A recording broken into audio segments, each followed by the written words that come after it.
Chapter 1085.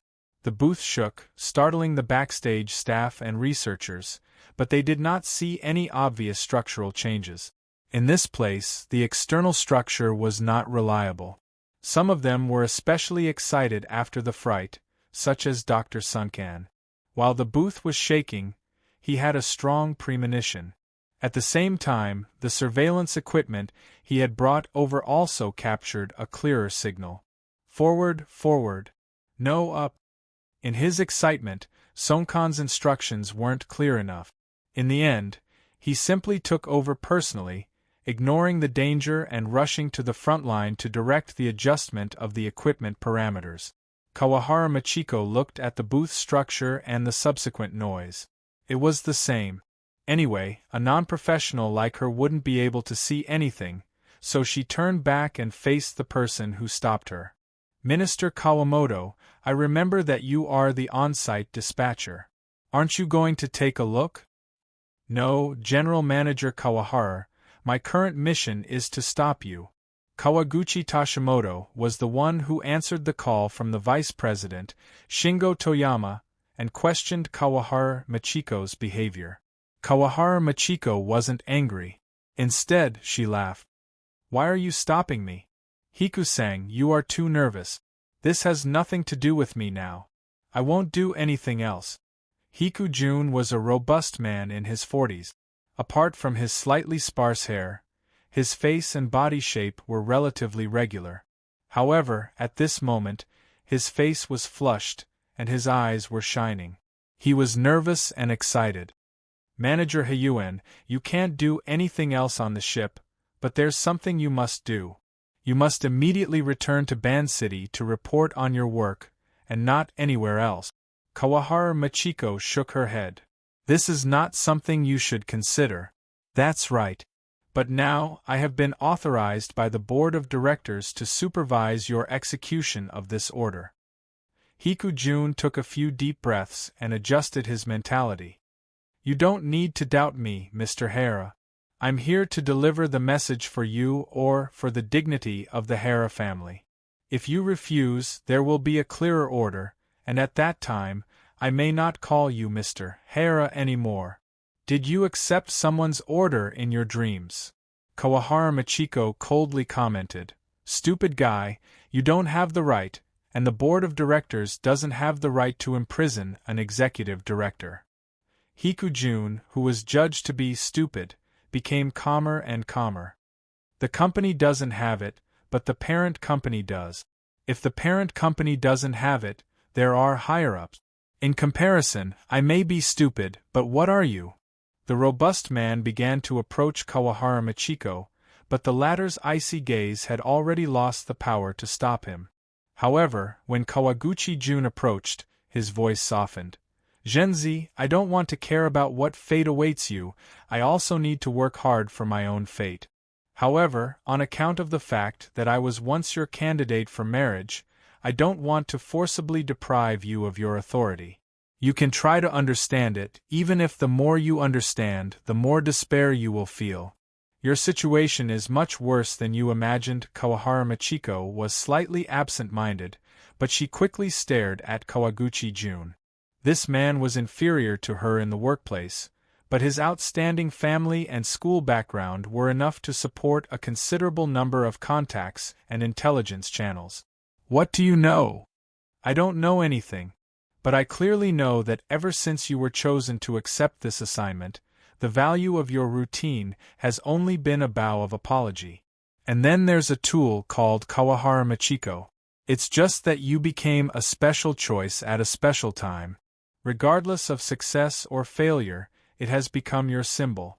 Kawaguchi-jun's tone was extremely gentle, just like when he was trying to understand back then. But his eyes were as dirty and greedy as they were back then, and there was even a certain hidden pleasure in them. Genzi, you know that many people will be interested in this symbol. They are actually interested in Luonan, or perhaps they fear him or revere him. But they have no way to confront him head-on, so they found you. In a certain sense, you possess a certain collectible value because of your so-called hookup with him. Kawahara Michiko faced these extremely offensive and insulting words with indifference. These things sounded absurd and dirty, but in some circles they didn't count for much. If she was a normal person in the business world, this might not necessarily be the case. But she was a rather famous family representative who still revolved in the traditional and decadent circles of power. The backlash would come even more cruelly. She was a member of that traditional and decadent circle. She used to look at others with cold eyes, but now it was finally her turn. It wasn't strange at all. Kawahara Michiko even curled her lips and sneered a bit. Yes, that's the expression. That's the way you are.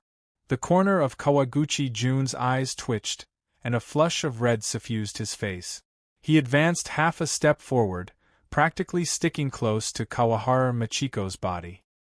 He lowered his voice to the point that it was nearly inaudible amidst the trembling noise of the steel structure of the original exhibition stage. I know that you'll definitely understand. You see, we're all thinking the same thing. The scene in the auction, Luonan's words. Actually, if we followed the original plan to auction off those cumbersome equipment, it would be exactly the same as your current situation. That young gentleman destroyed this auction, but he increased his value. He's like a powerful source of radiation. He shoots rays at your body, causing you to emit a dangerous yet enchanting light. There are plenty of people in this world who don't dare or can't touch him in person, but they hope to go through you, to personally feel the power of that power, to the point of destroying, to the point of trampling. So you're having an orgasm? Kawahara Michiko didn't dodge. Her smile became even deeper and more mocking. The instant the words left her mouth, she suddenly lifted her skirt and lifted her knee, ramming it toward the lower abdomen of the man in front of her. However, Kawaguchi Jun understood her far too well. Even though his heart was in chaos, he was still prepared. He used his hand to block in a dangerous situation. He broke out in a cold sweat, but he still grinned and laughed hoarsely. It's coming! Michiko, I've always been watching you. In the future, I'll also… Kawaguchi Jun suddenly froze. He was facing the direction of the original exhibition stage. Even though 90% of his attention was placed on Kawahara Michiko, he could still receive some information from the corner of his eye, especially the especially obvious ones. It seemed that the original exhibition stage, before Kawaguchi Jun could figure out what was going on, a shadow strolled over. The shadow reflected the lights of the exhibition stage, only revealing a gloomy silhouette that was reflected in his eyes. You guys racked your brains to torment this kind of restricted plot. Have you ever considered that there are minors present? The young man faithfully restored his slightly hoarse voice. It was quite recognizable. Let's not talk about whether I like it or not. The problem is that your level of concentration is clearly lacking. Shouldn't I be the center of attention? At this time, Kawahara Michiko struggled free from Kawaguchi Jun's grip with all her might, pulling away from him. She was still gasping for breath, but she was startled by Luonan's sudden appearance. Why was Luonan, who was speaking confidently and with assurance on the upper floor of the auction house, here? Her reaction speed surpassed Kawaguchi Jun's by quite a bit. She swept a glance behind Luonan and saw that the original exhibition stage was still in ruins. She quickly turned to face the other side of the exhibition stage. Then she felt a bit dizzy. What appeared in her field of vision was no longer the screen that shielded the original exhibition stage. Instead, it was the messy arrangement of banquet tables. There were also over 100 people dressed in formal attire. They were bright and beautiful, but right now they were stupefied. It was as if they were in a dream. The auction house? No, Kawahara Michiko turned her head once more, but she saw the original exhibition stage, which was still buzzing and trembling. It was in pieces. Thud. Kawaguchi Jun finally reacted at this time, but he was in a much worse state than Kawahara Michiko. His rising momentum vanished like smoke into thin air. He turned around a few times in a daze, and his legs became knotted as he tripped and fell to the ground. It was only at this time that his heart, which was filled with bewilderment, was shaken out of his throat. "Where is this?" No one answered him. Perhaps no one could answer him. Kawahara Michiko turned her gaze again and looked at the audience below the stage, at the frightened and stiff bidders. Almost no one was looking at them. In fact, they didn't even pay attention to them from the beginning to the end, even though there was an extremely explosive and delightful plot here. The reason for this was because there was an even more conspicuous, enormous, and inconceivable object and change appearing before everyone's eyes. Kawahara Michiko was a person who had been neglected in the crack. She gradually found reason amidst her dizziness, and she let it display extraordinary effects. She jumped out of her experience and logic. She found a barely acceptable explanation for the situation before her eyes. It was the only explanation she had. The original stage on the lower floor overlapped with the auction stage on the upper floor. The original plan that Luo Nan had destroyed and caused the staff to tear up with tears in their eyes had taken a big turn. Now, it was presented in such a form before the eyes of all the participants present. Had the upper floor collapsed, or had the lower floor been lifted up? There was no answer. Kawahara Michiko didn't feel anything else from start to finish, aside from the sound of the vibrating metal structure beside her ears. And the reality before her eyes was this.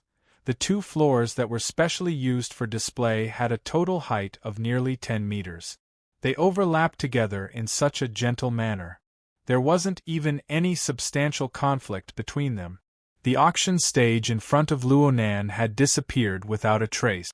That was why he strolled to the front of the stage. This was the place where the original exhibition stage barely had a foothold. Of course, this was a more suitable location for focus. Here, he smiled as he welcomed the gazes of everyone present and the entire world. He also felt the sudden explosion of the depths of their perception and emotions. Even if no one spoke, Luo Nan knew. And it wasn't just the people present. It wasn't just the pitiful first-line personnel on the jadeite light. It included all the living beings in a wider range who were paying attention to this place in various forms. That's right. Luo Nan's soul cloak had been damaged by sin poison. It was riddled with holes and it had seriously degenerated. It temporarily didn't possess the ability to monitor the entire world, but he still had other methods of detection. For example, a closed system. The so-called closed system was originally a solution formed by Luo Nan to deal with the lack of range and sensitivity of his mental senses.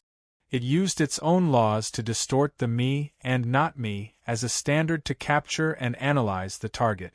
During this process, Luo Nan used the method of order construction from the near to the far, from the inside to the outside, to form a telescope-like clairvoyance mode.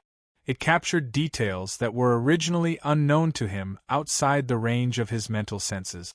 After the soul cloak took form, this system wasn't very useful. It only existed as a large production line for soul strength. However, the Luo Nanchi, which pointed directly at the laws of the human heart, was actually born from this system. Now, the detection function of the closed system was online once more. And after a period of tempering, coupled with the infiltration and changes of the mica structure, it was much more sensitive than it was in the beginning. The root of the problem was that a tiger would not fall even if it died. A tree would still have its roots cut off. Traces of the layout of the past were left behind in the world. Luo Nan's soul cloak and the mica structure recombined and reconstructed, rapidly expanding. The living beings that were once covered by the soul cloak, shrouded by the living starry sky, and bound by the altar's spiderweb would more or less respond. They had already been sent into the Luo Nanchi. They would continue to profit from it, becoming food for the growth of the frame of Luo Nan's body and soul. At the very least, they would become the Cepheid variables that radiated periodic pulsations on the star atlas. They would provide a clear reference. There were also rich and powerful people from all walks of life who had joined the auction through remote signals. It wasn't necessarily that there weren't any of them. It should be said that there were certainly such existences. This was the result of Luo Nan's soul cloak, the altar's spiderweb, and even the daytime nightmare covering the 500 million square kilometers of the Earth's surface region. However, the vast majority of these people did not know Luo Nan before this, or perhaps they knew him but they had no interest in him. They did not directly touch the switch, and they were unable to form a corresponding relationship. The core function of the Luo Nanqi had always been dormant. Right now, they were just making up for this lesson. The corresponding relationship had indeed been established. It didn't matter what sort of goal these people had in observing, considering, or scheming. For example, the arrangements made against Kawahara Machiko were filled with filthy and inferior thoughts. They took pleasure in doing so. But their original thoughts really did revolve around the central axis of Luo Nan. They spun and formed slender threads of sugar. They became ingredients that might not be tasty, but they were indeed usable. The reason why Hikujun was so impatient to reveal his true feelings was because of the interference and influence of the Luo Nanqi. But this wasn't enough. If they had this kind of energy, why did they need to blindly stir things up? Luo Nan believed that the chaotic emotions of these people needed a clearer direction. They needed a more intuitive stimulus. This kind of thing didn't count. And so Luo Nan clapped his hands. Everyone, focus your attention. The reason I've changed the layout of the booth is to enhance the display effect. I don't have enough experience in controlling the scene. If this little magic trick has troubled everyone, then we need to clear our minds and return to the most valuable level. Chapter 1086. A little magic trick? Do the youngsters nowadays all have this kind of temperament? Death Shaman had lived for a long time and was used to flaunting his seniority. He was too lazy to beat around the bush, so he spoke more and more bluntly. No one in the room responded immediately. Almost 5 seconds passed before Constance, who had been silent all this while, spoke. The spatial distortion layers are almost perfect. Just almost, Star Shaman subconsciously retorted. His eyebrows were furrowed, and his pale face was nearly transparent. A layer of faint, illusory light circulated within it. It looked like he was staring at the projection on the screen, but he was actually releasing his mental senses to observe the situation. The upper layer has been swallowed up, allowing the lower layer to be lifted up. No, it's directly squeezed together. Then there's the open spatial fault. The connection with the local spacetime is very subtle. Conventional experience was practically meaningless when it came to spatial shift. Star Shaman's ability to say these things proved that his insight and knowledge were top-notch. Plus, he really did find some flaws. Fortunately, the light was bright. Otherwise, the curtain wall behind us would have been warped long ago. Indeed, it was as Star Shaman said. There was a clear distortion in the material and shadow structure behind the overlapping booth. This was the result of the spatial fault of the newly opened and temporarily swallowed upper layer of the booth. It was the result of mutual interference with the squeezed and distorted local spacetime. And the flaw he was referring to was actually nitpicking. The visual effect was even more astonishing. No matter what, a design was just a design. The execution was the most important thing. A partial distortion of local spacetime, combined with the concealment of the spatial fault. It's almost a dazzling display. Who else could do such a thing now? Oyangchen? Apollon? And Connie? The people Abner pointed out were all famous spatial masters of the inner world. They all possessed the ability to construct spatial distortions and shift. Among them was Constance, who was next to him. I need time. Constance was very calm. Also, if it's just a temporary confusion without considering the consequences, Robbie can do it as well. He can even do it better. That clown. Abner furrowed his brows just thinking about it. However, thinking of so many possibilities, he more or less weakened the shock brought by Luo Nan's magic. In addition, He also remembered that the information stated that Luo Nan had gone to the booth to use his methods as soon as he arrived on the jadeite light. There had been 5 to 6 hours in between. Luo Nan should have made preparations in advance. Abner tried to calm himself down, but he noticed that the star shaman was staring at him. This display of extraordinary power and the corresponding force of pushing the wall is a little difficult to explain. It's okay. It's just an understatement. Abner described it in a very Eastern way with a smile.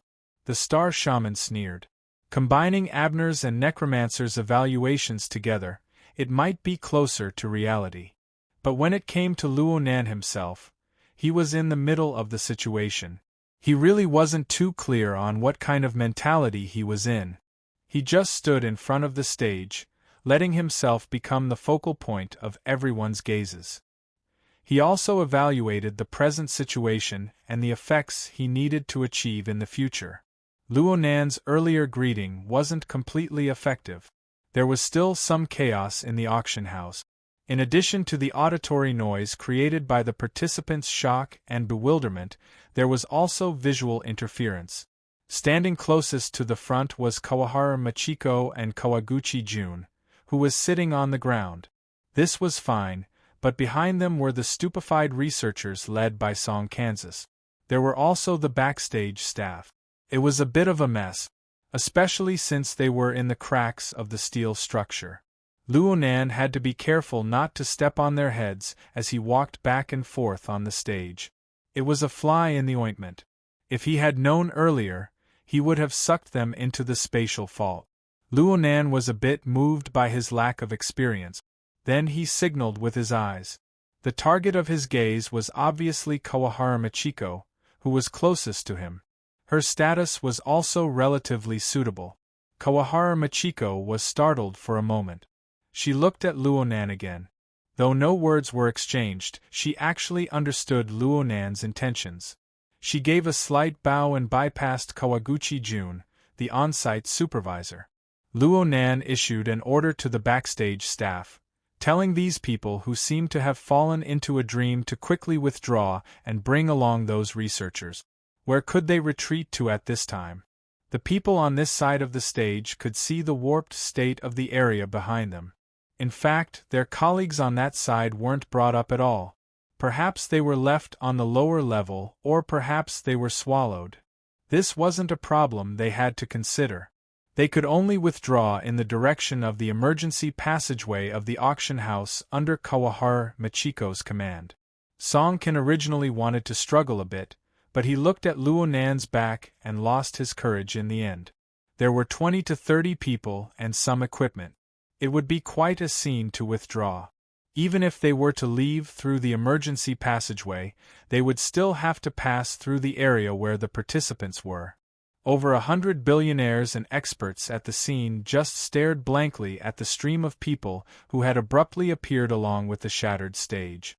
They passed by them. Suddenly, someone in the front row reached out and grabbed the corner of a staff member's clothes. He really grabbed it. The clamor within the auction house suddenly rose to a new level. After all, there were some people in the auction house who were still stuck within the scope of daily experience. They confused the spectacle before their eyes with the advanced visual technology of the modern world. They were surprised, but they didn't feel the impact of breaking common sense. But in the instant the corner of their clothes was grabbed, the boundary between reality and unreality was completely broken. The buzzing noise suddenly became chaotic and even sharp. Many people needed to adjust and adapt. Luo Nan saw all of this with his eyes, and his train of thought became even clearer. Sure enough, AR and VR technology were all the rage in the modern world. The more one saw the visual impact, the more likely it was that they would overlook key things. His methods were a bit more straightforward when faced with this kind of situation. Luo Nan didn't control the scene for the time being. He allowed the clamor to continue, and he had ample time to make better preparations.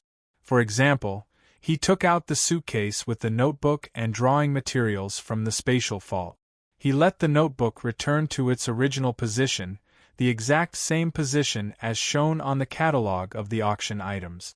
In addition, he also had to admit that as the upper stage was moved away, the original stage was hastily replaced, and the large screen behind it was gone.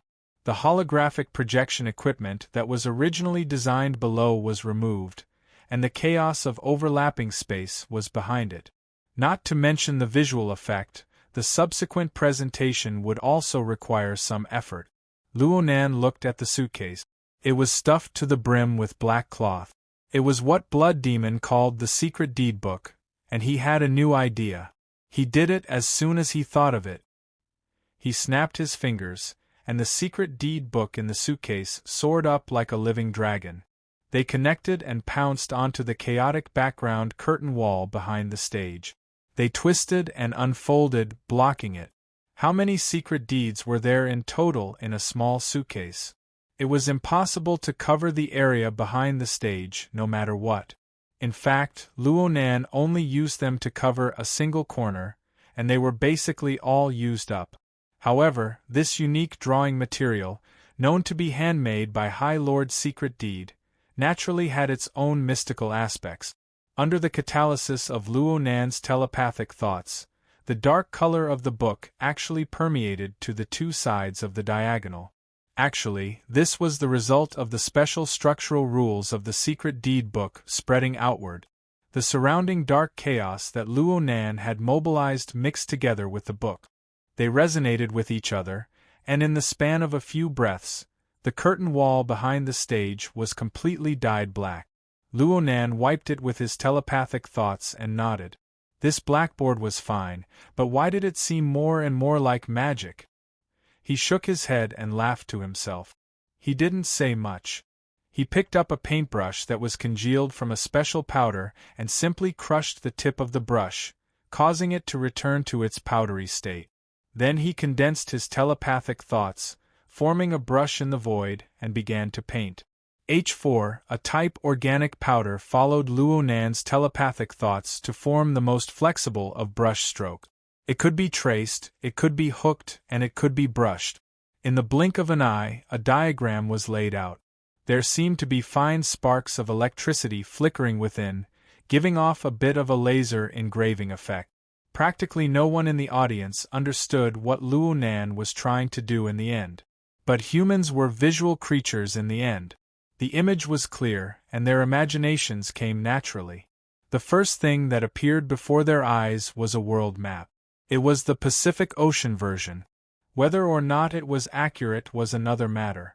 In short, it had the same meaning. It even took into account the curvature of the Earth's surface. It vaguely displayed a rather three-dimensional feeling, and it had the effect of slowly rotating from left to right, and from west to east. Such a drawing method required parts of the diagram to be born and destroyed, to be similar and to be continuous. There was probably no other artist in the world who had such quick hands aside from Luonan. Luonan didn't use his hands. He used his soul strength to interfere with reality, which was why he had such ability. The outline of the map was formed. Luonan was in the north-central region of the Pacific Ocean, slightly to the right of the 180th meridian. He drew a small circle, clearly marking the current location of the participants present. Then he pulled out an extremely direct line from the marked circle. It still followed the curvature of the Earth. It was like a newly planned route, pointing straight to the south-central plateau region of the old continent. Luonan drew another circle there, and then the line powder gathered together. The world map that had just formed was erased in an instant. Then it reorganized and divided, forming a new outline.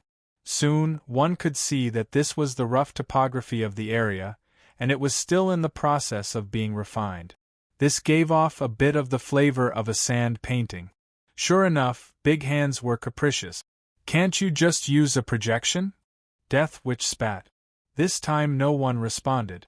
This was because everyone, including Death Witch, thought of a problem. Luonan had a very detailed grasp of that part of the world. Abner glanced at Romanus, and Romanus understood tacitly. He projected out a satellite map and compared it with Luonan's drawing on the blackboard. The precision is very high. Constance murmured. The satellite image was nothing more than this. But Luo Nan drew closer layer by layer, layer by layer. Every time the outline of a scale was formed, he would erase it and enlarge it. It was reasonable to say that he had drawn it in accordance with the satellite image. But the choice was appropriate and the application was ingenious. It wasn't a simple transfer. Instead, it was a true understanding in the heart, and it was a representation of the outside world. This was a human method, not a mechanical reproduction. Just like this, the scale of Luo Nan's version of the map was enlarged all the way to around 1/500. It actually continued to be enlarged. At this scale, the larger community could no longer fit within his field of vision. But during the process of the image's manifestation, even if Luo Nan didn't say a word, everyone was certain that there was a clear focal point under his pen, and it was constantly drawing closer. Luo Nan used an extremely simple yet miraculous drawing technique to create a vivid and lifelike situation. It was as if he had brought the people of the auction house aboard a passenger plane. The plane was rapidly descending, heading straight towards the depths of the desolate and uninhabited wilderness. Rationally, the extraordinaries were convinced that this wasn't a simple problem of drawing technique. It also involved Luo Nan's guidance on the mental plane. The people at the scene weren't the only ones affected. They were affected as well. They all sensed a certain directivity. This was a hypnotic guidance structure. It was very likely that one would fall for it just by looking at it.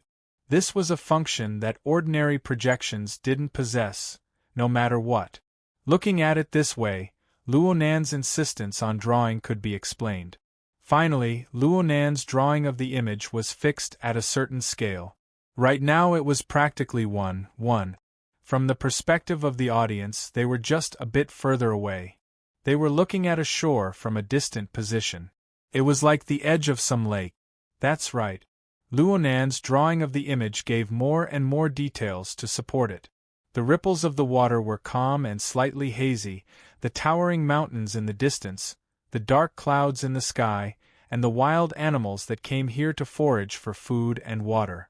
There were even some species that possessed clear mutant characteristics. All of them decorated the surroundings. Luo Nan's sketching technique was displayed to the fullest in this moment. Though it was a simple drawing, it was extremely charming. The viewer just needed to have a bit of imagination to have the feeling of being immersed in the scene. Some people thought that they should be at the center of the lake according to this point of view. This was a bit like virtual reality. Luo Nan didn't even need to say anything at this time. The vast majority of people could guess that the location of the laboratory that was bound to the auction equipment was at a certain location in this wasteland. Actually, many people had already gotten wind of this beforehand. But with Luo Nan's drawing, it really seemed like the next step was the opening scene of the laboratory's door. There were already people who began to secretly memorize the various details displayed in the drawing.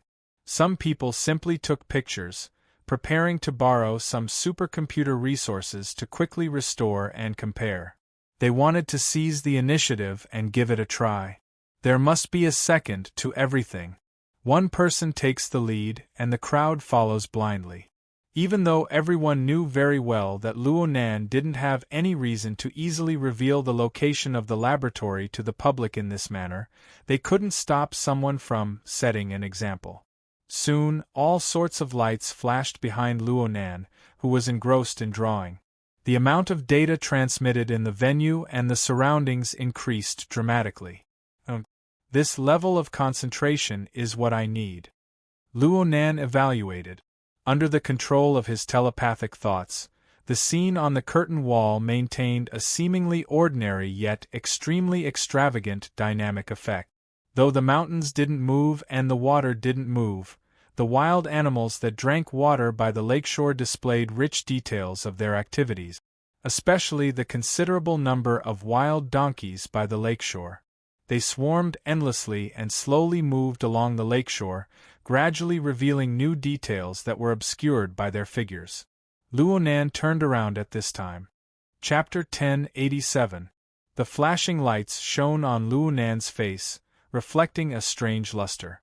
Those who knew the inside story understood that this was the trace of a water vapor fake. Those who didn't know would never think in this direction. Actually, the vast majority of people in the auction house were currently focusing their gazes on the curtain wall behind Luo Nan as they were taking pictures. They had already entered a state of mind.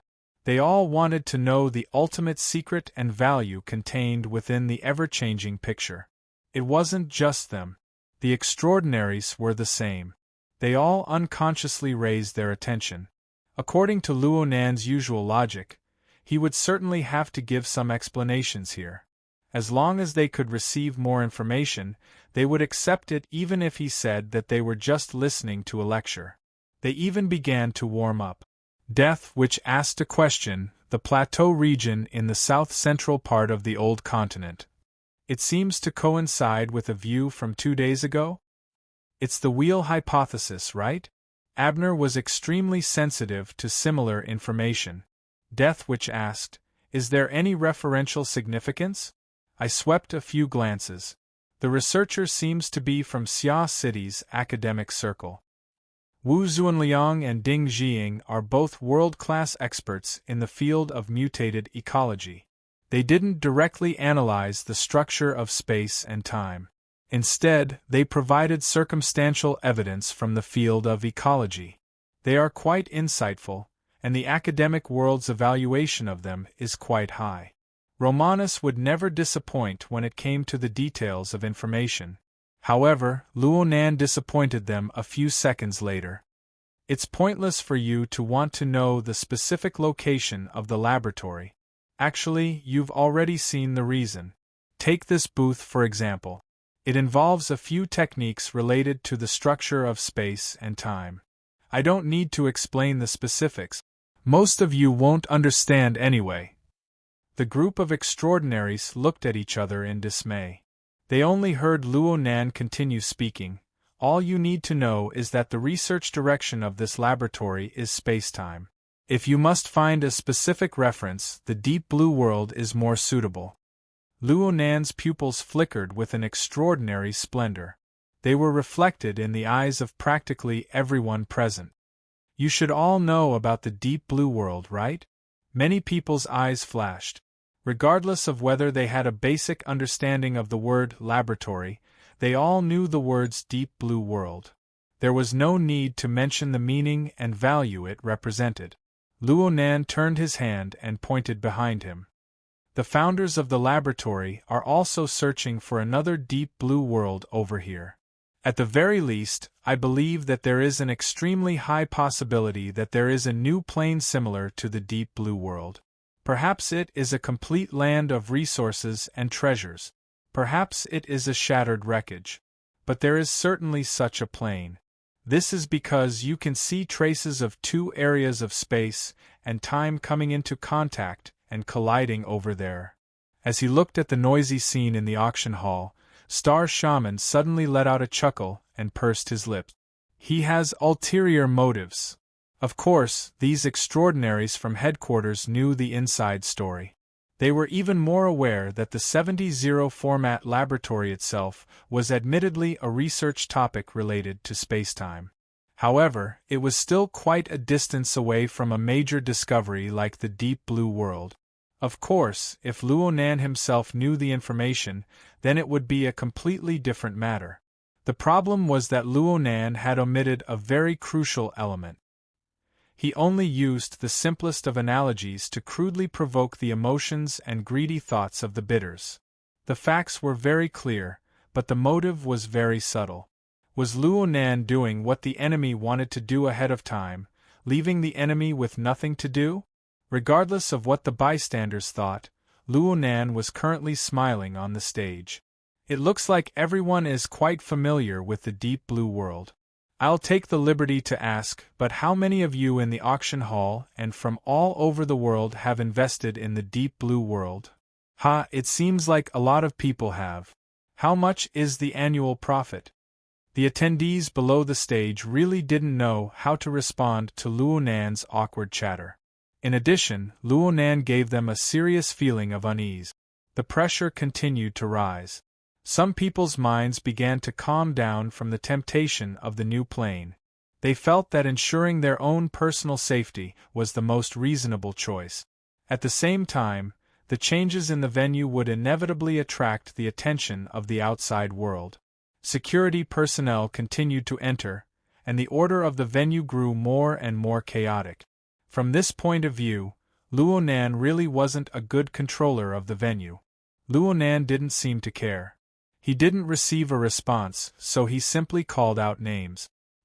He extended a finger and pointed at an old acquaintance. "Mr. Hugging Women on both sides. How much profit can you get from that side every year?" Everyone's gazes focused in that direction for a time. Unfortunately, that Mr. Hugging Women on both sides was taking advantage of the chaotic scene to abandon his two female companions. He was preparing to leave without a sound, but he was instantly nailed to the spot. In the end, that person was experienced in the ways of the world. He just closed his eyes and forced a smile onto his face. "Need to pee?" "No. Actually, Boss Luo, the financial reports from Deep Blue always say the same thing. They're about to enter the period of investment returns." Finally, someone laughed along with him. The laughter spread over a small area, and the atmosphere in the auction hall became much livelier for a time. Luonan laughed as well. "Looks like it's going to be very hard. But this makes me even more curious.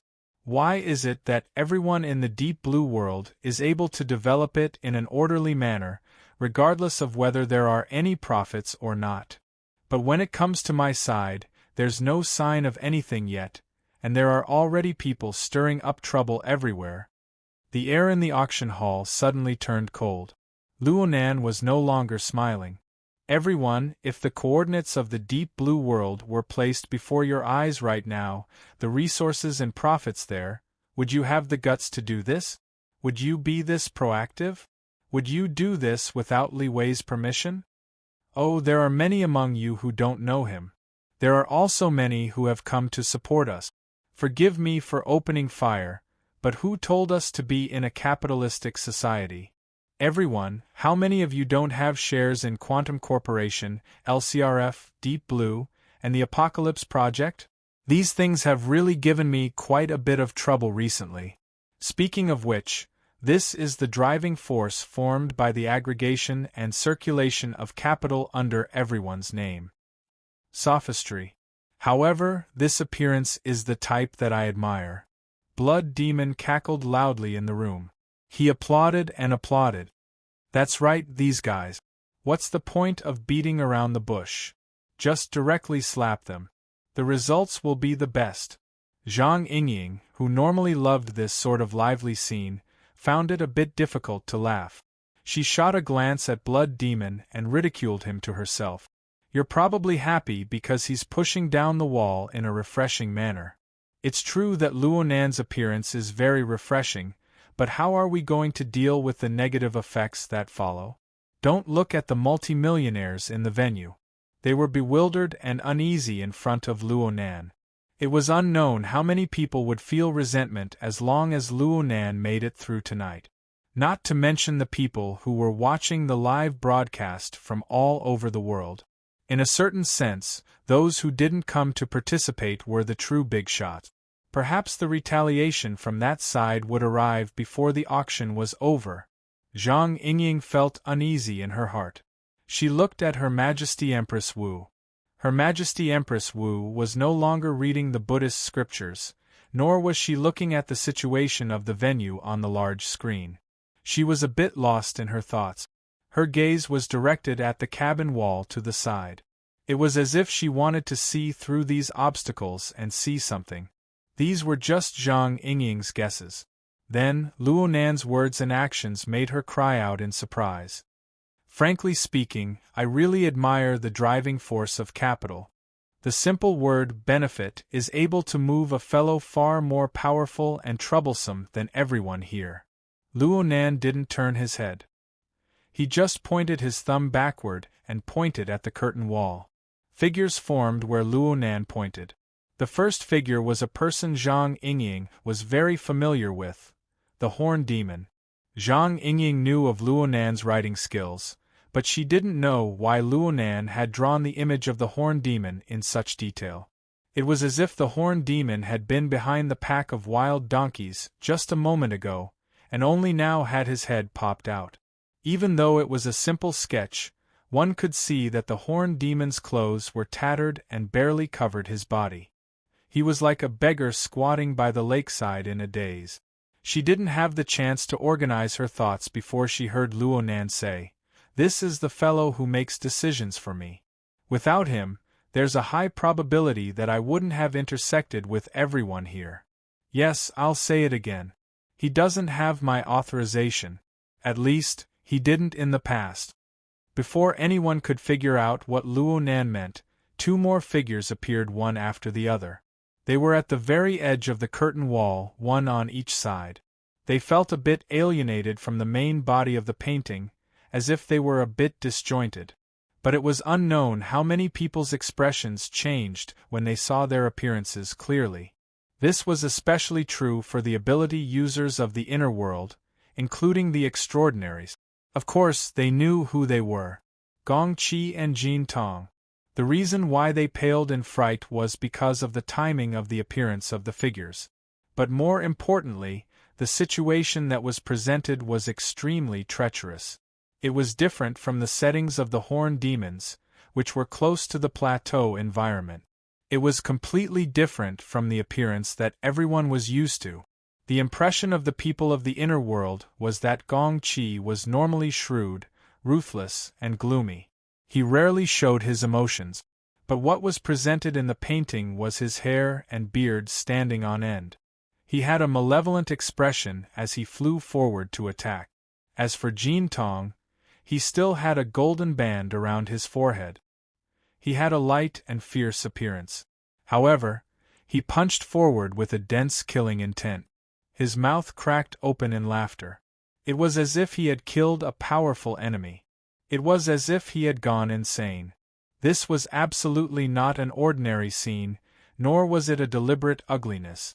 Anyone with a clear understanding of the situation could tell at a glance that this was the appearance of someone who had reached the pinnacle and was on the verge of decline.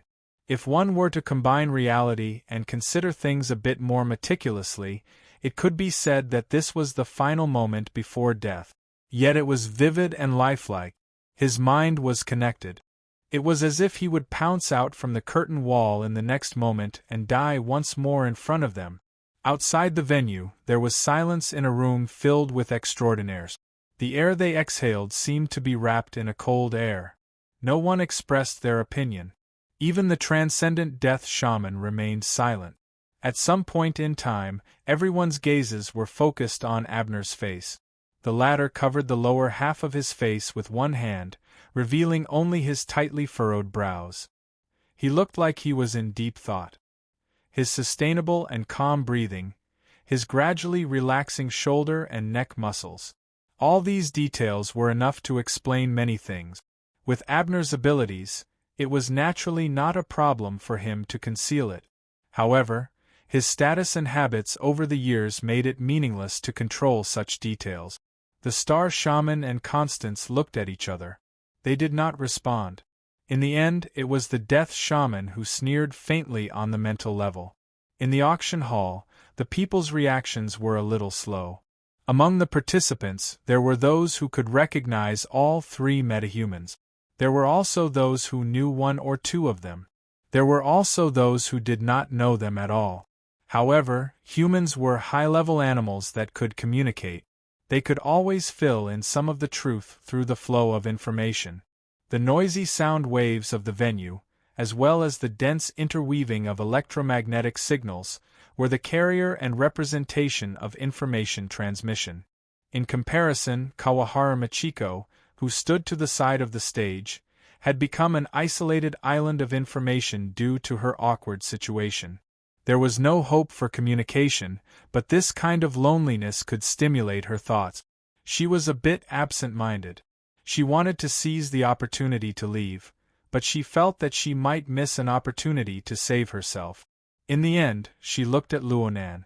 She looked at this young expert who had warped her fate. She suddenly had a feeling. Although Luonan was facing the venue right now, there was no one in his eyes. Even if he were to engage in interaction, he was only following a script that had already been designed. He was walking step by step. This was not arrogance, nor was it rigidity. It was just that the situation had developed to this point. The conditions were ripe for success. There was no longer any leeway or possibility for change. Luonan made a large movement at this time. He was still facing the venue. His arms were extended and his thumbs were flipped backward. He tapped twice on the two deranged portraits on the two sides of the curtain wall. He appeared frivolous and casual, but it matched his age. Actually, the listing of these two names is a bit offensive. It's unrelated to the main topic. But a friend keeps urging me to not always present Buddha with borrowed flowers. He says that I should take the initiative to take out some decent auction items and join in the fun. So I'll deal with it for the time being. Of course, I know that most people are too lazy to bid right now. It's fine. We'll talk about this later. Luonan returned to the main topic, regardless of whether or not others understood the deeper meaning of his words. I just talked about the location of the laboratory and the object of research. Honestly speaking, I don't know much about what will happen next. If anyone knows and can provide me with the corresponding information, I will be very grateful. As for the person I specifically pointed out, yes. It's this fellow called Horned Demon. It's because he dug out the laboratory that had been sealed for over a decade. He tossed and turned it into a mess. Yeah, so I tossed him into a mess. This isn't the main point. The main point is that we can try to get a relatively true understanding of the laboratory through him. Truth be told, this is the first time I've tried this move. Even though I've prepared for several hours in advance, it's still hard to tell the success rate. It's normal to have a bit of risk. Everyone wants to leave. But it's a bit too late. Luonan's voice fell. He didn't care about the changes in the expressions of the bidders in the auction house. The creaking, trembling, and scraping sounds of the booth beneath Luonan's feet clearly intensified. At the same time, the curtain wall also undulated and swayed. The lines of powder that formed the picture seemed to be shaking off. In the image of the curtain wall, Gong Chi and Jin Tong were fine on the two sides, but the Horned Demon in the middle was greatly distorted. The highland lakeside environment that existed in the background was similarly distorted. But while it was distorted, it was gradually dyed with other colors, as if by magic. The color of the curtain grew lighter, and the lines of the picture gradually grew deeper. It was natural and clear. It was as if the whistling of the wind and the gurgling of water could be heard. It wasn't as if there really was wind. It brushed past the direction of the curtain wall. There really was water. It flowed out from the cracks in the booth. The auction house was in chaos. Order nearly collapsed from the moment Luonan said, "It's too late. Let's not talk about how these rich and powerful people, experts, and security personnel tossed and turned. There was no doubt about it. The cool wind that carried the smell of grass in the wasteland and the running water that suddenly reached their ankles had already made contact with each and every one of them. Cries of alarm rang out without end. Some people even yelled at Luonan, telling him not to go too far with his joke. In fact, there were still people in the auction house who felt that this was very likely a kind of load-free virtual environment brought about by some sort of brilliant technology. But no matter what they thought, this experience, which was formed from real or fake sensations, was this. It was as if people were sitting in a large boat that was already leaking water. They were sailing toward the lake shore that was depicted, displayed, and warped by the curtain wall. Right in front of them was the Horned Demon. He stared blankly at the boat as it sailed over. He suddenly laughed inexplicably. The corner of his mouth split open all the way to the back, all the way to the area behind his ears that couldn't be seen.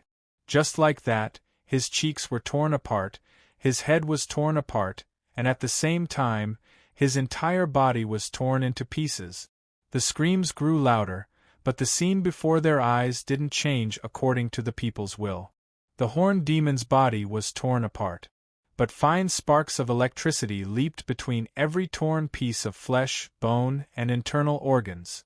Yes, it was just like how Luonan's pen moved. The sparks of electricity weaved and crisscrossed densely within the empty areas of the shattered limbs. It formed a faint door-curtain shape. In this way, a bewitching door was formed on the shore with flesh and bones as a support. The magneto-electric sparks formed a curtain. People moved toward this door. They could practically smell the stench of flesh and blood being torn apart. They got closer and closer to the densely woven sparks of electricity. Later on, the sparks of electricity leaped about to penetrate into their hearts and lungs. They pulled out the same components and fused them inside. Then, would their bodies be the same? Would they soon become the same as the horned demon? Fear quickly spread through the hearts of the 100 or so people present. The fear tightened, making it impossible for them to breathe. Their limbs went numb. As for whether it was the effects of suffocation or the consequences of being cut by the sparks of electricity, who knew? There were already security personnel who instinctively pulled out their guns, but they didn't have the courage to raise their guns and take aim. They were even absent-minded. Whether it was the rich, the experts, or the security personnel, their identities and values were all blurred at this moment. They were just helpless passengers on a broken ship that was about to sink. The ship was clearly about to reach the shore, but what they faced was an even more unknown and inexplicable terror. As the body of the ship moved forward, the door curtain of interweaving sparks of electricity and fire on the bewitching door gradually split open from the center. It was hard to see the original shape of the horned demon as it opened and closed. Instead, a pitch-black background that was completely different from the scene at the lakeside of the wasteland was gradually revealed within the hollow of the skeleton. Luonan snapped his fingers and the curtain wall, that had no sense of existence, shook violently once more. This time, the powder on the surface really did rustle and fall. A large area of the central region was shattered into pieces.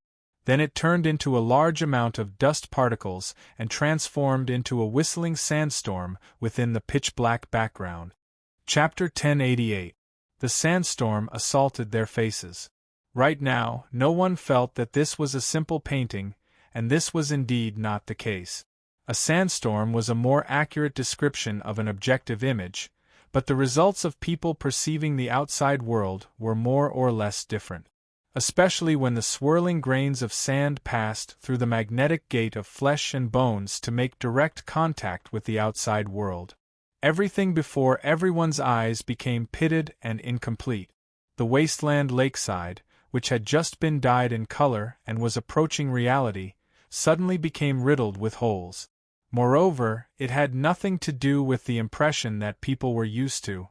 These holes were the remnants left behind by the piercing and annihilation of the void.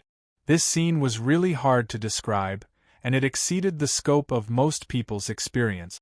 In comparison, the wild donkeys that stopped by the lakeside had a more straightforward end. The change in the void covered the front of the lakeside, and this group of unlucky fellows was in this region. Countless bloody holes were gouged into the bodies of several dozen vigorous wild donkeys in a practically unconscious state. They didn't even manage to let out a few blood-curdling screams. There were even some who continued to move forward in a daze. They approached the lakeside and lowered their heads to drink water. And it was during this process that their flesh and blood split under the effects of the deep distortion. Their bodies collapsed, and they smashed into the water, creating a spray of blood and filthy water. This scene happened in front of the 100 or so rich people, experts, and security personnel that were forced to board the ship. They were really close now. The splattered flesh and blood mixed with the strong wind and salty water to form a wave of turbid dark mist. It assaulted the faces of the people in the front row. It was impossible to raise the screams any higher. Instead, some people fainted straight away, bringing with them tables, chairs, and cutlery. They smashed into the muddy waters of the lake. Yes, the broken ship had basically reached the shore. The exterior of the giant ship exhibition hall had completely turned into nothingness. The natural color of the sky had replaced the glorious lights of the venue. The distance between the central southern plateau of the old continent and the location of the Jade Light exceeded 12,000 kilometers. There was a time difference of 6 to 7 hours. It was only 2 or 3 o'clock in the afternoon here. Even though the sky was covered with dark clouds, it was still daytime. Luonan's figure appeared somewhat illusory and transparent under the light of the sky. At this moment, he was in the void region filled with craters and distortions. He was also beside the blood-stained lake shore. In fact, the most accurate location was the entrance to the dark world where the sandstorm was rolling.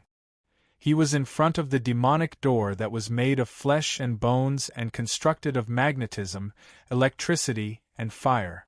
The door was still expanding, and light gradually entered. Or perhaps the original radiance seeped out from within, building a new curtain wall for Luonan. Moreover, it gradually deepened, possessing a clearer sense of space. It was precisely because of these lights that they formed a spatial cross-section in their field of vision, allowing people to see that the equipment on the original booth had already been moved in, and it seemed to have been properly arranged. This was indeed the most suitable area to place the equipment, and it was a more suitable scene than the auction booth.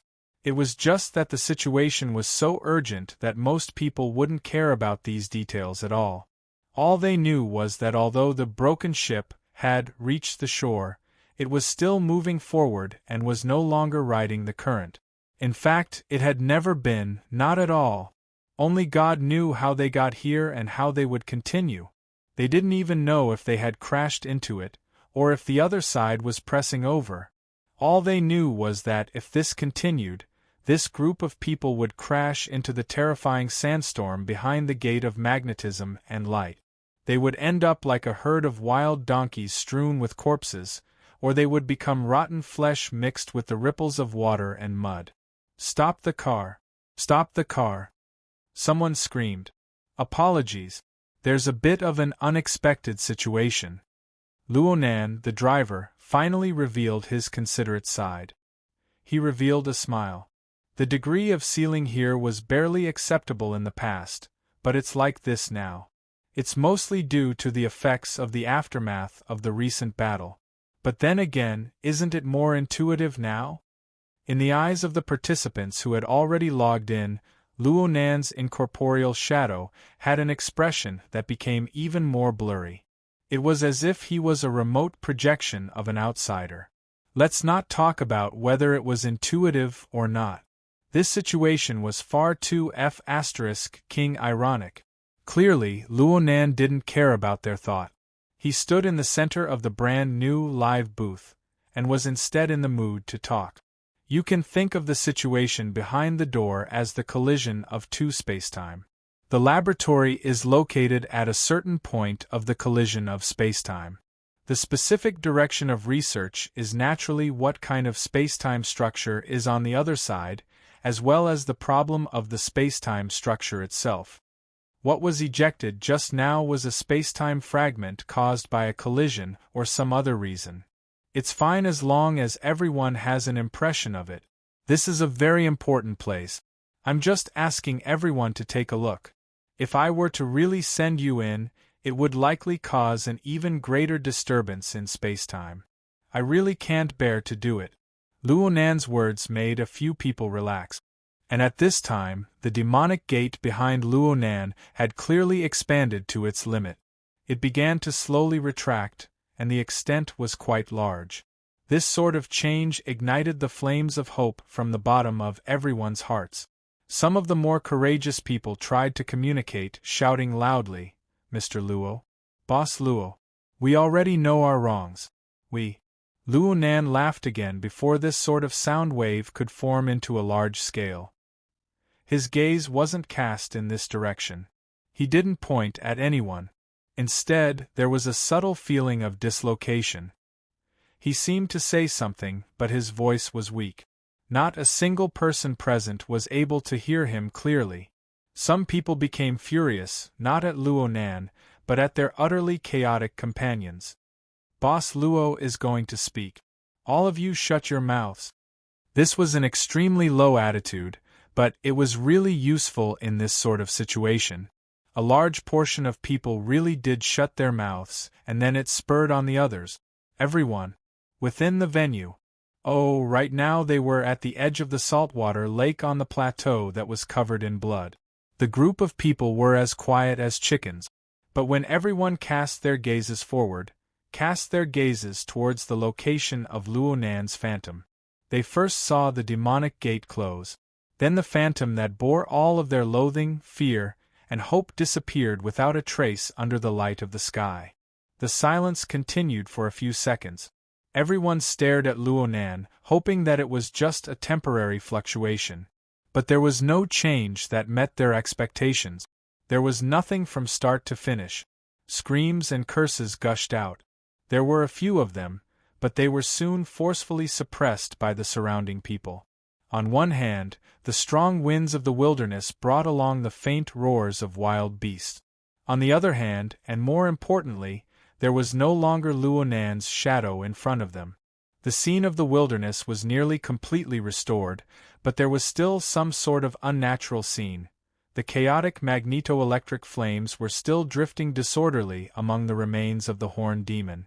It seemed to be extinguished at any time, but it still existed. Even though the flickering and extinguishing electric flames were weak, they still pulled along some sort of throbbing power. It was like a noose that pierced through the depths of everyone's inner organs and even their souls. The tighter it tightened, the lakeside was restored to silence once more. Instead, the sounds of the wind and the roars grew louder and louder. Then finally, someone, perhaps a coward, perhaps an innocent person, began to cry. Truth be told, I'm a bit embarrassed by this scene. Luo Nan stood on the stage, still speaking in a tiresome tone. His sound waves stirred up echoes within the spacious and empty hall. My ability is really limited. I want to bring more people over, but I can't do it. It's quite hard to go back and forth. Let's leave it at that. Just like this, Luo Nan faced the empty venue. He extended his hand and made a grasping motion. Indeed, he didn't lift anything. The curtain wall behind him still faithfully reflected the scenery of the lakeside on the plateau. But following the conclusion of "let's leave it at that," the scene gradually faded away in color. It returned to the style of a sand painting sketch with powder lines. Then, it was as if it was wiped away by an invisible rag until it returned to nothingness. Following the erasing of the final traces, the real-time projection of 12,000 kilometers away was thus interrupted.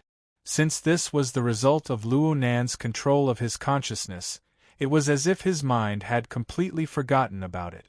At this time, or perhaps a bit earlier, the consciousnesses of all the extraordinaries on the jadeite light pierced into the venue at practically the same time. The consciousnesses wandered within the spacious hall, but they were unable to capture any additional traces of existence. Practically everyone wanted to communicate with Luo Nan, but in the end they had nothing to say under such special circumstances. Abner was one of the first extraordinaries to give up on the idea of communicating ahead of time. This was also because his phone was exploding with calls. The real-time signal of the auction venue transmitted scenes that defied common sense to the eyes of every relevant person in the world through many secret channels. The situation had already exploded. Abner maintained his silence. Romanus was in charge of answering the calls. This lasted for less than half a minute before the true high-level archons of the real world blew up. Abner's status was no lower than anyone else's, but this didn't mean that he could refuse to communicate while he was at the scene. It wasn't just Abner. Even Constance, Star Shaman, Black Lion, Wang Yong, and the others, who were nearby, wouldn't be able to escape. But even if Abner picked up the phone, what meaning would there be? What could he explain? What could he promise? What could he express? All he could do was act as a cushion in this rarely seen clamor of emotions from the high level of the entire world. Abner had sunk in, giving Romanus a bit of an opening. But this wasn't a chance for him to catch his breath. There were many more things he needed to do right now. He grabbed Star Shaman, who had just dealt with a round of calls. You contact Xiao Wanshan, I'll contact Andongxing. No, Connie, it's better if you do it. There's also Yen City. I'll contact the Star Alliance Committee and request for the mobilization of the Air Force's rescue spacecraft. Because the living conditions in the highlands were too cruel, it wasn't suitable to build a super-large city. Therefore, the area around that area was an uninhabited area of dozens of square kilometers. Romanus could only expand the area further. Qiu Wanshan and Andongxing were extraordinaires who guarded Anqing and Spring City, and their influence could radiate to the highlands. Although there were no extraordinaires in Yen City, it was closer, and there might be a nearby reinforcement team. Coupled with the rescue spacecraft from the Star Alliance Committee, this was all the rescue force that could be mobilized in a short period of time. In any case, it was impossible to let a group of billionaires with a net worth of hundreds of billions or even trillions be wiped out in the wilderness in such a way. Any rational archon on Earth wouldn't allow it. Old Xiao, you're good at ordering people around. But are you sure that person won't cause any more trouble? Star Shaman, who had completed his assigned task, spat a timely manner. He used his chin to tap the screen. Mr. Who reverses time and space, is he done yet? It was just as Star Shaman said. The auction had already lost all meaning. Luonan spent a minute or two on the shattered and empty original booth. The curtain wall behind him had been wiped clean, and a new drawing actually appeared. No, it couldn't be considered new. It was a small reincarnation. Luonan's earliest drawing of the Pacific Ocean world map appeared once more. There were two markings representing the jadeite light and the highlands lakeside on it. There was also a connecting line between the 2 points that represented a length of 12,000 kilometers. Luonan coughed lightly. He faced the empty venue, and of course, there were still those diligent and conscientious working cameras. Thanks to modern technology, he didn't need any live cameras. He could just make do with a rock arm. He clearly wanted to say something, but who was he talking to? In a few breaths of time, new markings were added to the world map. There were many more this time. Anyone who had a slight understanding of modern world geography would immediately know that the vast majority of the markings were distributed in various major cities. Some had only one, some had 2 or 3, some had 4 or 5.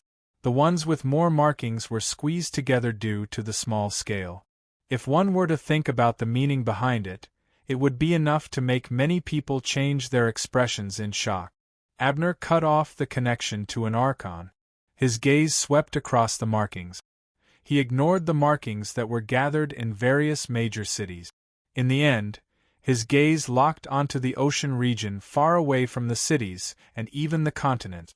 Is Mao Jingye in T-City? He seems to have returned to his little island. Ask him if he's there, Romanus responded. But before he could move, Abner shook his head at him.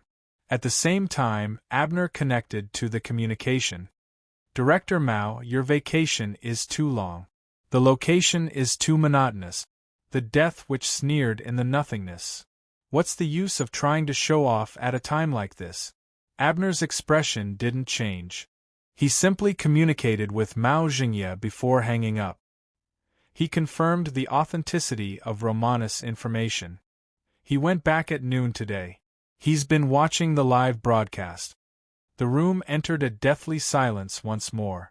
Speaking of which, Luonan's water vapor body was becoming more and more blurry and transparent under the high light.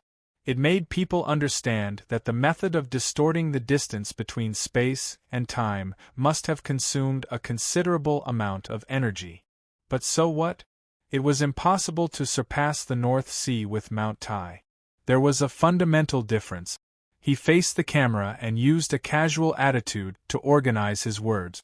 He said, "Thank you to everyone who is still paying attention. Everyone is quite scattered. But thanks to modern technology, I can communicate with you without any hindrance.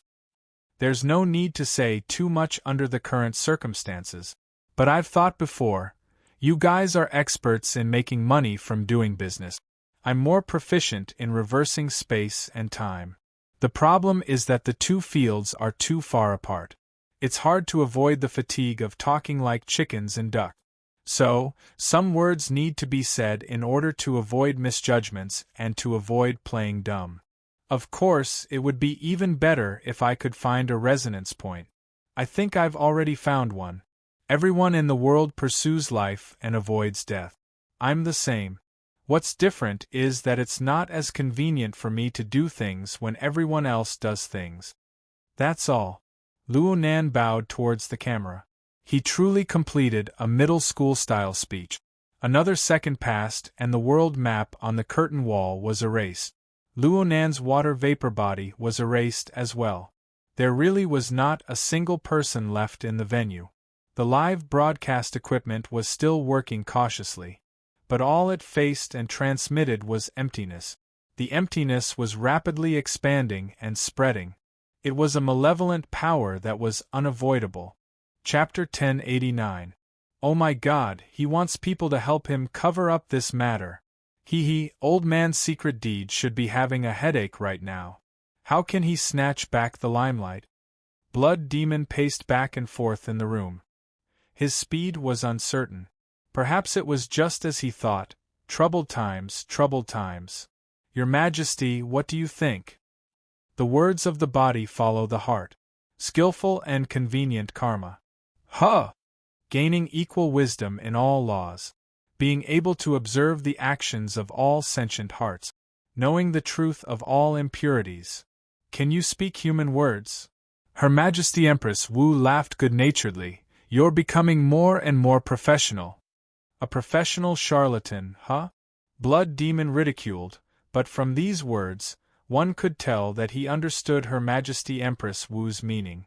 What Blood Demon meant was that Luo Nan was no longer like before. He was no longer speaking profound and sophisticated words that normal people would find hard to understand. Instead, he was using skillful and convenient methods to stab at the point the target was most concerned about, the weakness they feared the most. This matter sounded simple, but it was just as Her Majesty Empress Wu said. To truly realize it required absolute magical power. On this point, Luo Nan pointed directly at life and death. He was skillful in observing people's hearts. After all, who wasn't afraid of death? But to be able to achieve such an effect, the power he displayed truly exceeded everyone's imagination. Blood Demon made an assumption. He placed himself on the opposite side of Luo Nan. He didn't think for too long before he felt like his brain was about to explode. Perhaps right now, directly over here. No, it should be firing nuclear warheads at Ban City. This is the fastest way to resolve this. Zhang Yingying glared at him when she heard this. But on the other side, Her Majesty Empress Wu nodded in agreement. You're insightful. Yingying, make a relevant contingency plan for the next step. Even if you don't need it tonight, you might need it in the future. Zhang Yingying was startled at first, but she soon grew serious. Her Majesty Empress Wu put away her scroll and slowly got up. Where are you going? What's the point of staying here? Her Majesty Empress Wu's gaze swept across the image of the empty scene. Then she left. Hey, Your Majesty, hold on. I have something to discuss. I have something to discuss with you. The Blood Demon puppet chased after them, but it suddenly turned around and grinned at Meng Chong, who was standing aside quietly. Hey, when the core is tied up, everybody has to test the periphery in the corners. Are you the core or the periphery? Have you figured it out yet? Meng Chong's expression was solemn as he bowed to the Blood Demon to express his gratitude. Let's not talk about whether or not this analogy was appropriate, but the reminder was very timely. The most important thing was for the relevant parties to promptly discuss their contingency plans and make a response when Luo Nan was stirring up such a storm. Her Majesty Empress Wu and Blood Demon went out one after the other. Half a minute later, Meng Chong also went out in search of a private place to contact his cult. Only Zhang Yingying and Bai Xinyan were left in the room. The latter was still hugging Zhang Yingying. Their cheeks were touching each other's shoulders, and it seemed like they were still tipsy. Nuclear bomb. Zhang Yingying frowned. She considered both the contingency plan and the actual possibility and threat.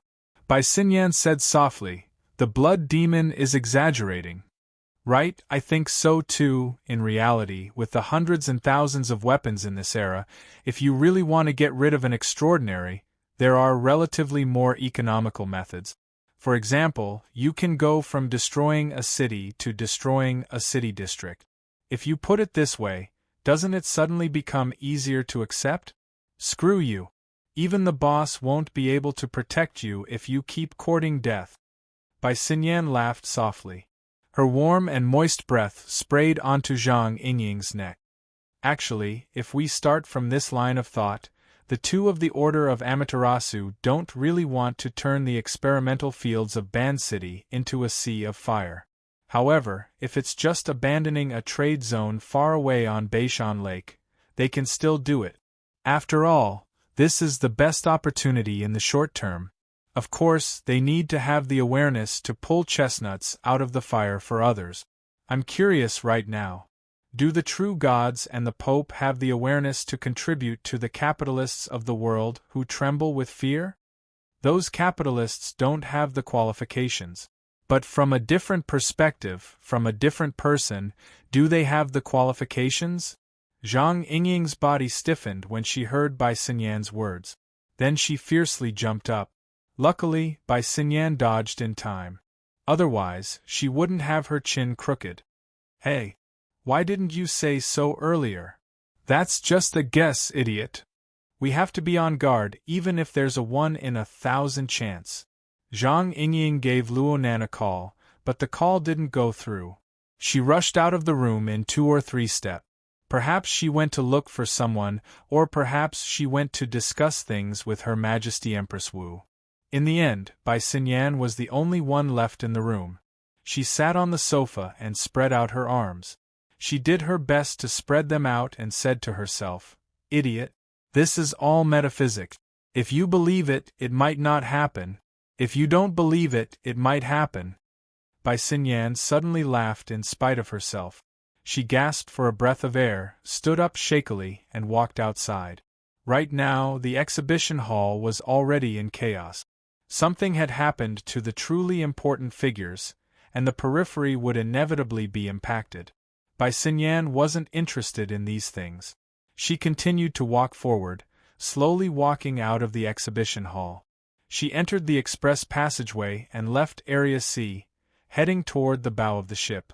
She didn't feel anything in the sealed exhibition hall, but on her way, her line of sight passed through some open areas. She saw the night sky outside, and she discovered that the jade light had already sunk into a certain foggy area at some unknown time.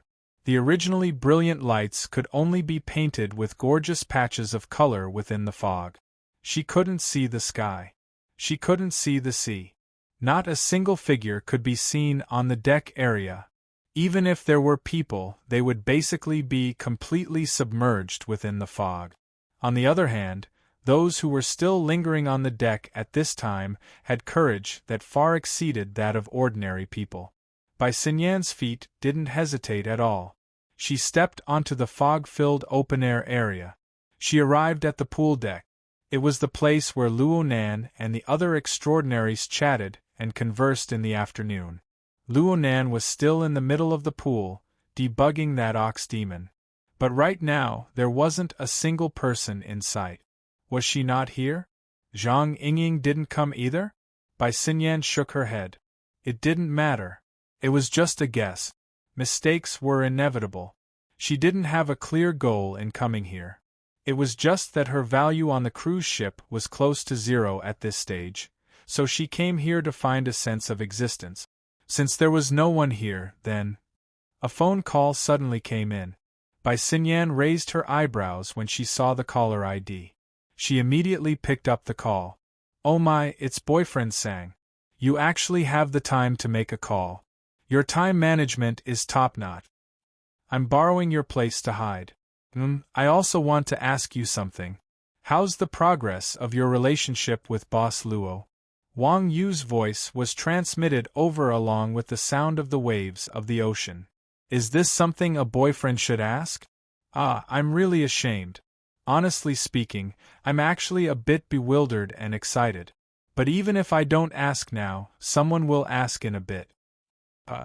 Didn't you notice that your mentor is also on the one-way trip to the plateau? It looks like he trusts you. He's complaining and angry. His brain is a bit fried. Otherwise, he wouldn't waste so much effort to compete with others in terms of authority and forcefully call me.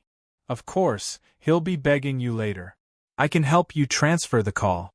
You're welcome. Hey, what a mess. Bai Xinyan stuck her fingers into her phone's screen. She stayed in the dense mist for a few minutes, her hair getting wet. She was just about to tidy up her hair when the gaudy and irritating functions of modern communications came into play. Wang Yu established a three-way communication channel and then exited the group chat. This way, Bai Xinyan didn't even have the chance to refuse. She called her mentor. Blanche, I need your help. The senior expert, Dr. Clay's tone was still relatively calm. He called Bai Xinyan by her nickname, as if it was a daily call. He didn't seem like Wang Yu's brain was fried. But the reception of the communicator was too good. It was to the extent that the weeping and cursing of the surrounding people could be faintly heard. Bai Xinyan also spoke in a normal tone of greeting. Teacher, your luck today isn't good. It's not completely bad. At least there's still signal in the no man's land. But this bit of luck ends here. I feel that Luonan just vented his anger. There won't be any more, thank you for your consolation. I also have this kind of hope, but the problem we're facing right now is more direct. Dr. Clay said something to someone. It seemed that he was avoiding the chaotic flow of people. He subconsciously sighed. The saltwater lake area we're in is the endpoint of many inland rivers. It's also an important water source for the surrounding wild animals and mutants. It's also a place to forage for trace element. This is a good place to study ecology, but it's absolutely not suitable for a large group of people to stay. I can already see a carnivorous bird circling in the air. Its mutant characteristics are very clear. Look at its sharp beak. It's absolutely not a scavenger. Dr. Clay spoke faster and faster. He could no longer conceal his nervousness. There are nearly 150 people here. There aren't more than 20 armed personnel. All of them carry light weapons. There are also very few ability users. It will be a disaster if we enter the hunting circle of the mutant. The rescue team should have already gone over. Bai Xinyan knew that this wasn't enough to make people feel at ease. She spoke a sentence that couldn't be avoided. How can I help you? But I need to say something first. Luonan probably won't care about the matters over there. Even if he does, I don't have much weight on his side. I just need a suggestion, Blanche. Dr. Clay didn't mind Bai Xinyan's evasive words. Frankly speaking, my mind is in a mess right now. The only suggestion I can give myself is to immediately undergo a mutant transformation upon returning. But right now all of this is meaningless, right? I understand what you're saying. Bai Xinyan maintained basic respect for this instructor and collaborator. She muttered to herself for a few seconds before responding.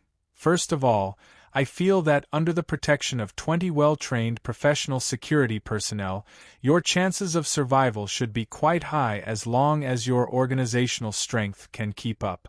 It shouldn't be a problem for the vast majority of people to hold out until the rescue team arrives.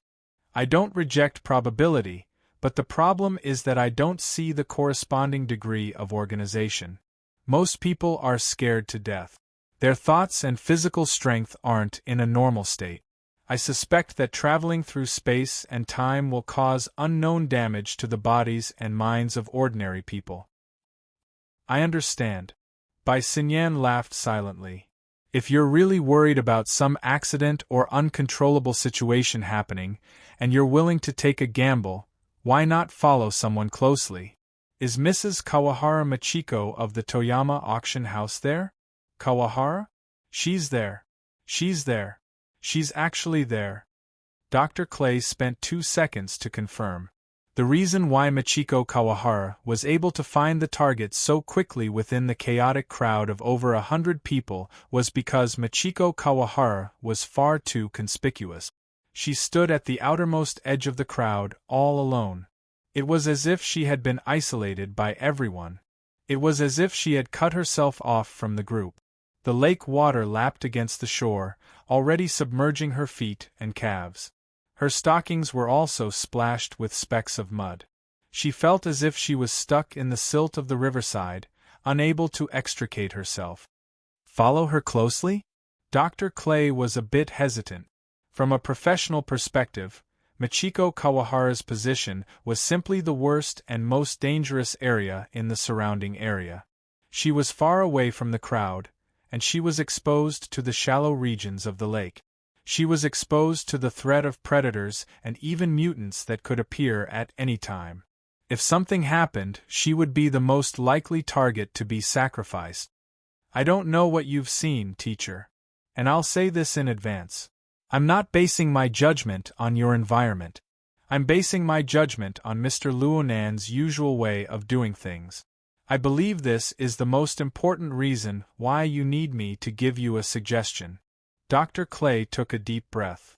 Yes, that's right. Bai Xinyan continued to speak. My judgment is that although Mr. Luonan is a simple-minded person in many matters and doesn't understand human emotions, he is essentially someone who is extremely meticulous in his emotions. He is a person who is very considerate of others. Of course, the vast majority of people don't have this qualification. You guys aren't one of them. But there is a special case.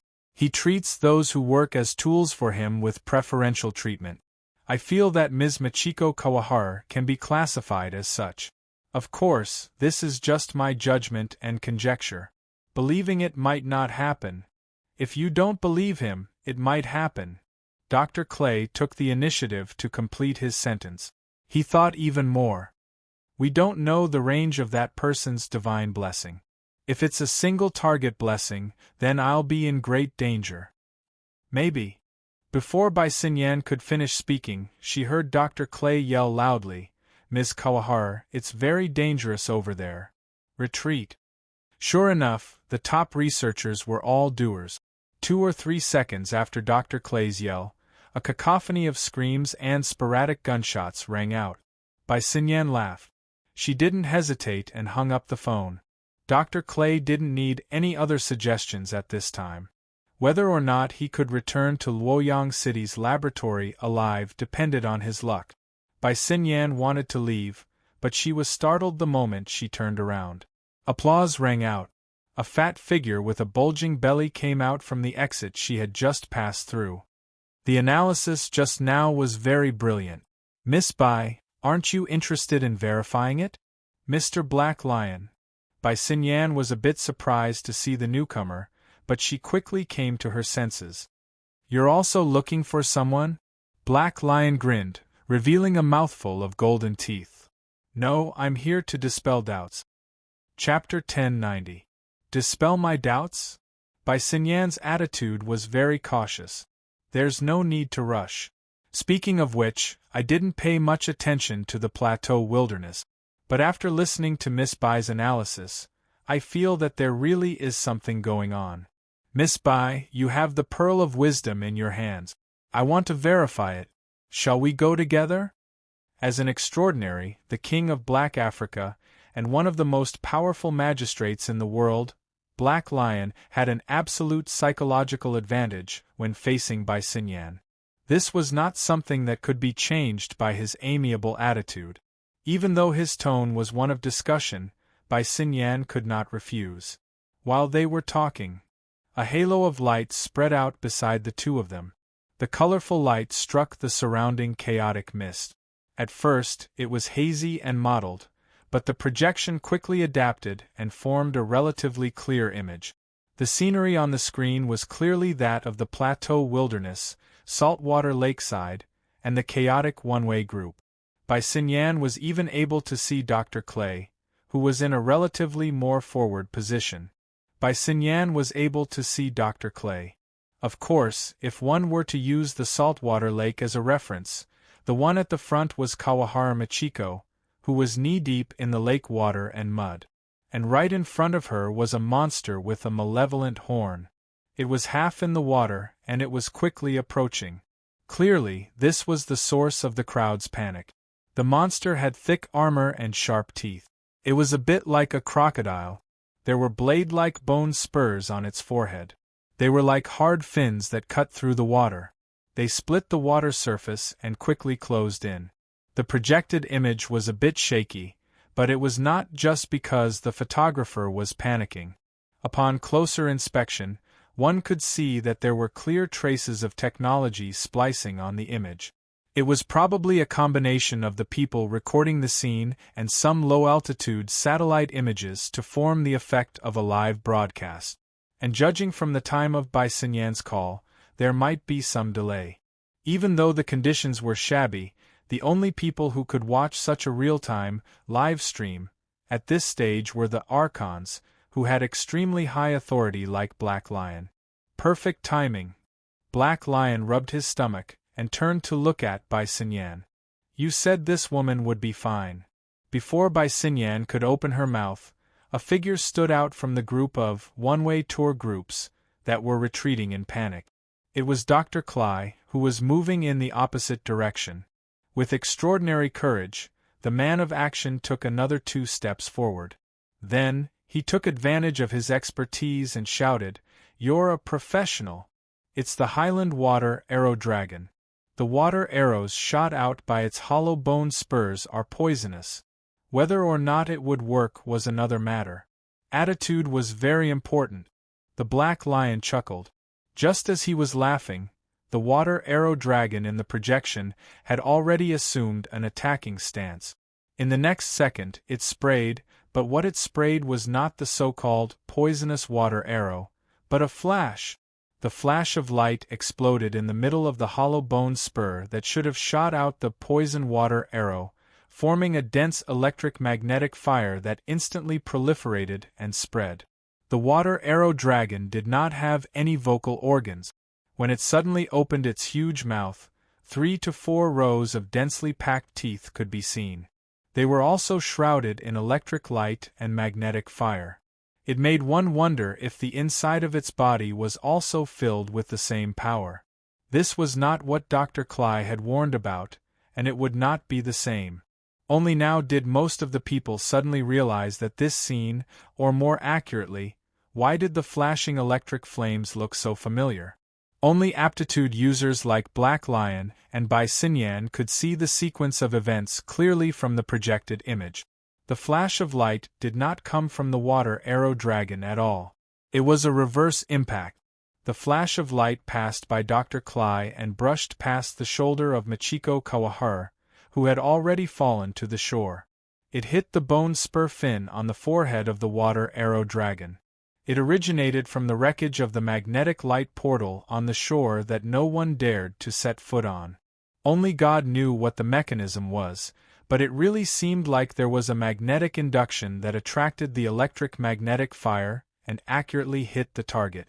The water arrow dragon's thick and long tail swung up, exploding water and mud all over the sky. Then, the cycle repeated itself. This was not hunting, but it was struggling.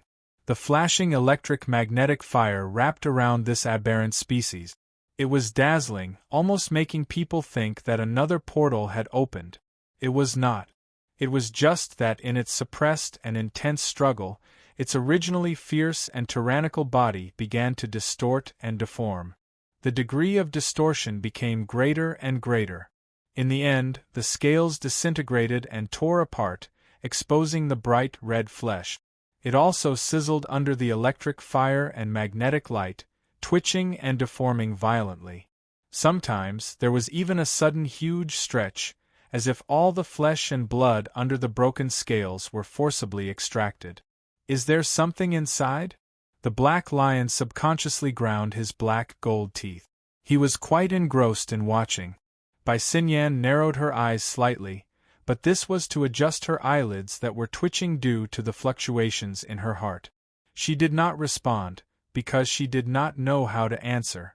But she did see that as time passed, the flesh that had been forcibly twitched and twisted did indeed faintly pinch into a vague outline. What does it look like? The black lion asked again. Bai Xinyan still did not speak, but her mind was basically clear. It was somewhat like a fetus in a mother's womb.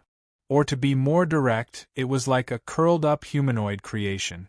Following this outline, it seemed that the lines and boundaries of the limbs and torso could be seen. She could even see the corresponding stretching and struggling movements. Before the conclusion could be reached here, there was another bang in the sky. This time, the spliced view of the live broadcast was unable to keep up in time. Took a second or two for it to react. But thanks to the spliced view, the fake live broadcast used several times the speed to act as a connecting segment. It basically restored the situation at the time. In the sky, the aberrant bird that Dr. Clay had mentioned was twice the size of an ordinary eagle. It had been circling and approaching without end. Then it suddenly exploded, turning into a splatter of blood and gore. No one was able to clearly see what species it was. In the blink of an eye, the blood and gore were restrained and kneaded by an incorporeal power. It was as if some figure was about to emerge from within. It was practically the same situation as the water arrow dragon on the surface of the lake. What is this? This is a good thing, a good thing. That Luonan. Mr. Luonan doesn't wish for anything to happen. Something big to happen. These words weren't wrong. After all, the two mutants that posed the greatest threat to humanity had suddenly been obliterated. Even though the process was a bit bloody, the result was good. It wouldn't be too much to expand on this a bit, right? Many people on the one-way group revealed expressions of joy. They communicated with each other in whispers, and they used the satellite signal of the wasteland to call for external help. They were much more confident now. The professional security personnel at the scene finally took advantage of this time to catch their breath. They began to play their role. They held a meeting and began to discuss how to get the big shots, rich people, and experts to gather and arrange their positions. This was to facilitate the follow-up security work. During this time, Dr. Clay even made a special trip to the lakeside. He helped Kawahara Machiko up and brought her back. This lady was covered in mud and was in a sorry state, but she received a lot less cold glances. Everything was progressing in a good direction. This sort of mood reached its peak when a high-speed drone appeared in the sky. Very soon, a well-connected big shot announced that this was a mobile troop from Yen City in the wilderness. They had been ordered to send reinforcements here. Looking at the wings, it was obviously a model of armed forces. This meant that the conventional forces of the civilized world had formed a solid support force. Cheers rang out. The drone hovered in the sky and gradually approached. Many people on the ground also waved in the direction of the drone. No matter what the process was, they finally saw hope. Bang! A low-frequency sharp sound suddenly rang out. The drone high in the sky suddenly shook, and without any follow-up reaction, it directly exploded into a ball of fire. A rain of fire fell from the sky, causing everyone to scream and cover their heads to avoid the danger. Fortunately, the impact of the explosion pushed most of the debris away. It streaked over people's heads and smashed into the edge of the area. The largest piece happened to hit the lakeside area, causing the surface of the lake to burn. A black lion sighed, as if he was watching an exciting drama. However, in the highland wilderness tens of thousands of kilometers away, the members of the one-way group really broke down. Someone shouted again, "Over there, over there!" The so-called over there was the lakeside. Electric light and magnetic fire lingered there, and now they were wrapped in the fireball. It was like a furnace, causing the mass of twisted flesh and blood to continue melting and coalescing. So much so that the human silhouette inside became clearer and clearer. Black Lion and Bai Xinyan were not the only spectators watching from afar. More and more people in the panicked scene noticed this. "TSK, it really looks like the work of Brother Luonan," Black Lion commented. Such a scene was really like a painter or sculptor hiding in the invisible, using flesh and blood as the material to continuously paint. "Is this the divine grace you were talking about? Then what was drawn was the angel under his seat." Black Lion guessed with great interest, but as he spoke, the smile on his fat face faded. Bai Xinyan turned her head to glance at him, then quickly withdrew her gaze. She still did not speak. In the blink of an eye, another light explosion occurred on the lake. Some of the excess flesh and blood were expelled, erupting into a thin layer of bloody mist. The so-called angel walked out of the bloody mist. His body was naked, and his face was clear and emotionless. The answer was clearly placed in front of him, but Black Lion still remained silent. During this time, the water arrow dragon's scaly outer shell was disassembled and smelted in the magnetic fire, forming a rough armor similar to the exoskeleton armor's silhouette. It was used as clothing, wrapped around the angel's body, making it seem more like a living person. Jin Tong. Black Lion squeezed this name out from the cracks between his teeth. It must be said that this was not the first time this dead extraordinary had appeared, but to be able to appear in such a manner still made one's heart feel mixed emotions.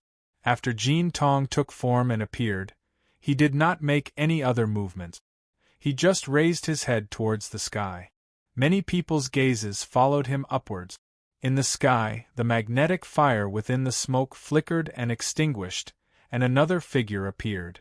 This figure was a bit more illusory than Jin Tong. It was faintly discernible, but its face was still clear. Gongqi. Gongqi also looked down. These two former extraordinaries, one high and one low, stared at each other across the air. During this time, the flesh and blood of the surrounding wild donkey corpses were like the two mutants that had collapsed. They began to squirm and twist, and under the catalysis of the electromagnetism fire, they formed indistinct lines of blood. The lines of blood gathered together and were cast towards Jin Tong and Gongqi.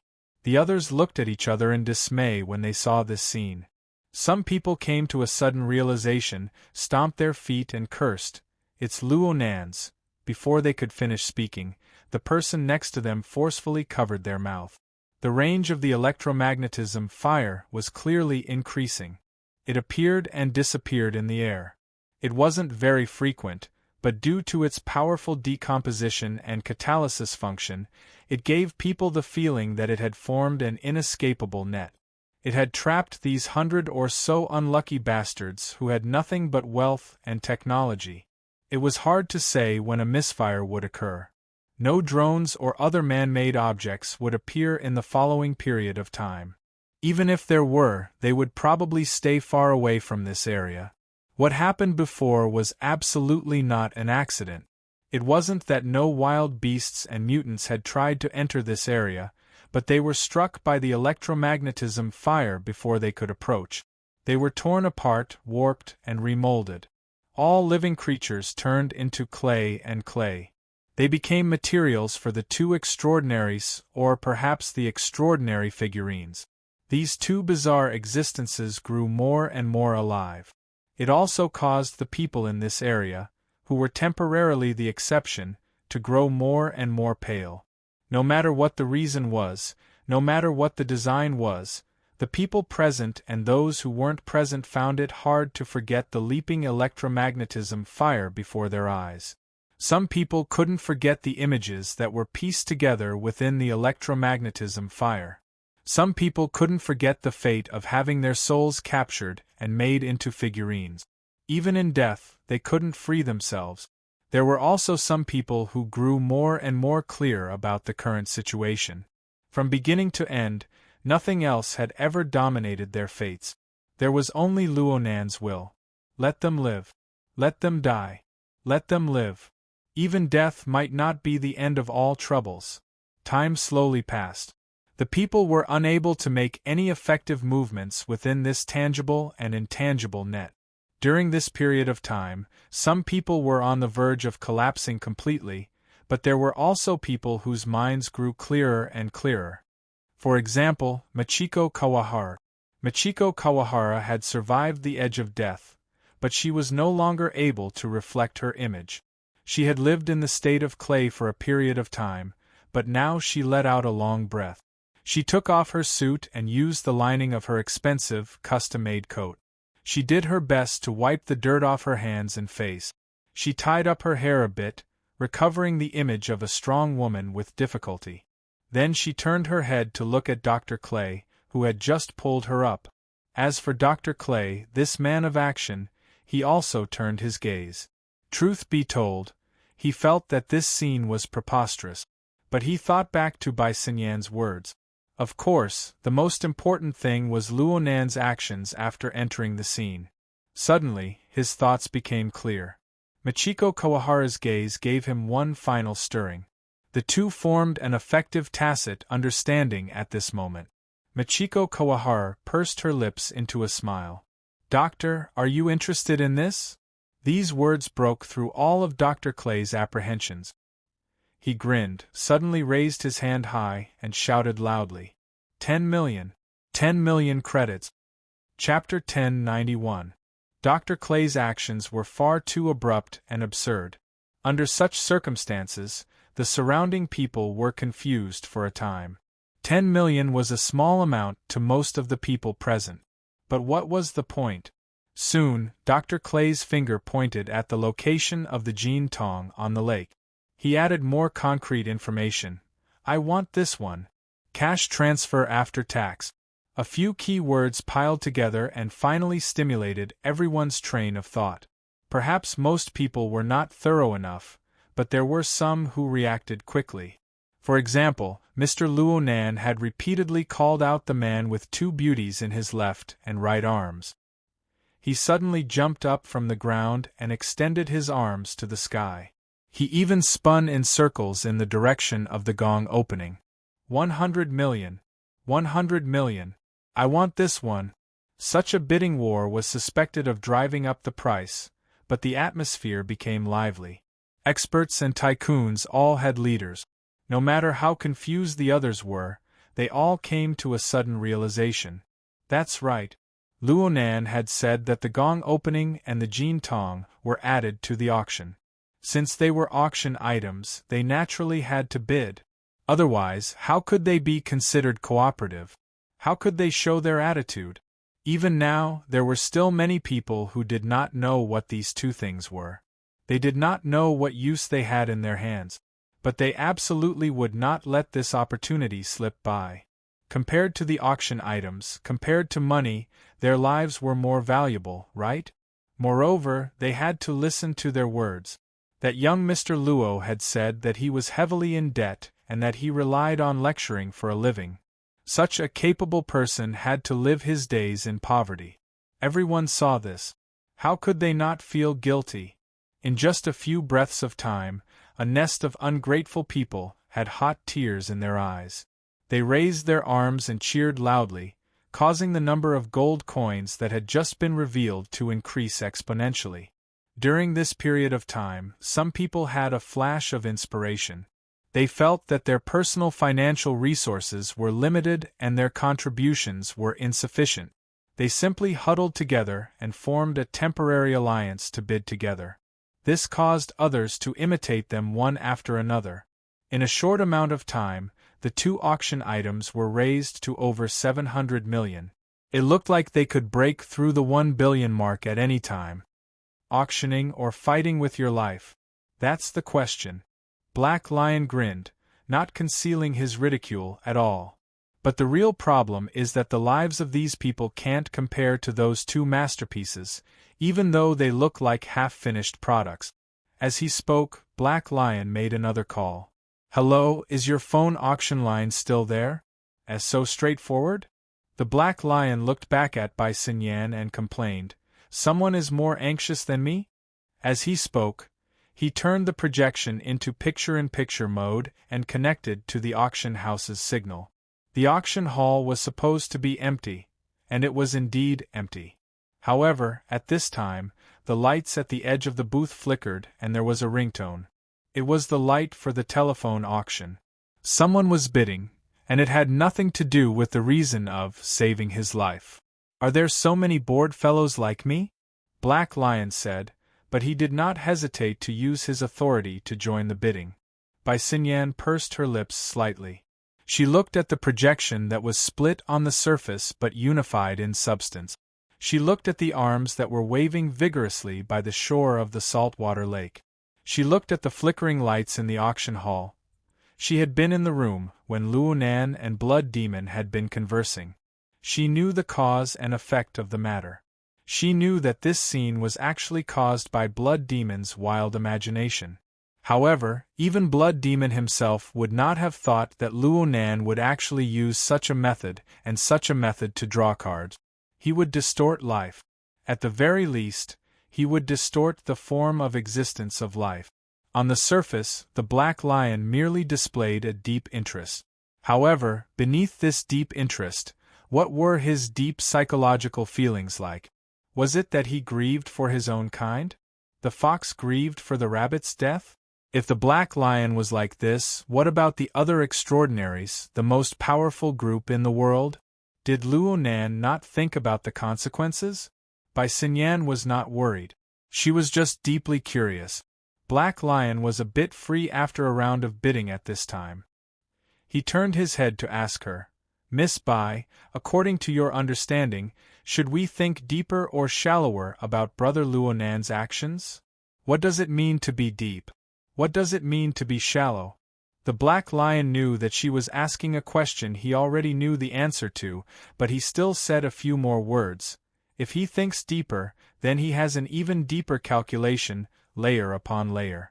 We have yet to capture his true goal. If he thinks shallow, then he actually doesn't think too much.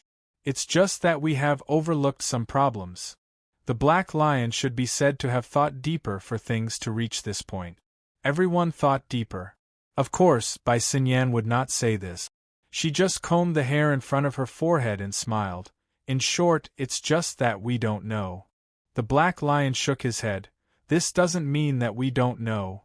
No, I think that because we don't know, we don't know. What do you mean? Well, it wouldn't be appropriate to continue talking about this. Relax. Secrets don't spread to 6 ears. The Black Lion spoke carelessly without sincerity, but then he suddenly paused. Yes, it really isn't appropriate right now. Bai Xinyan subconsciously followed the Black Lion's line of sight and looked back.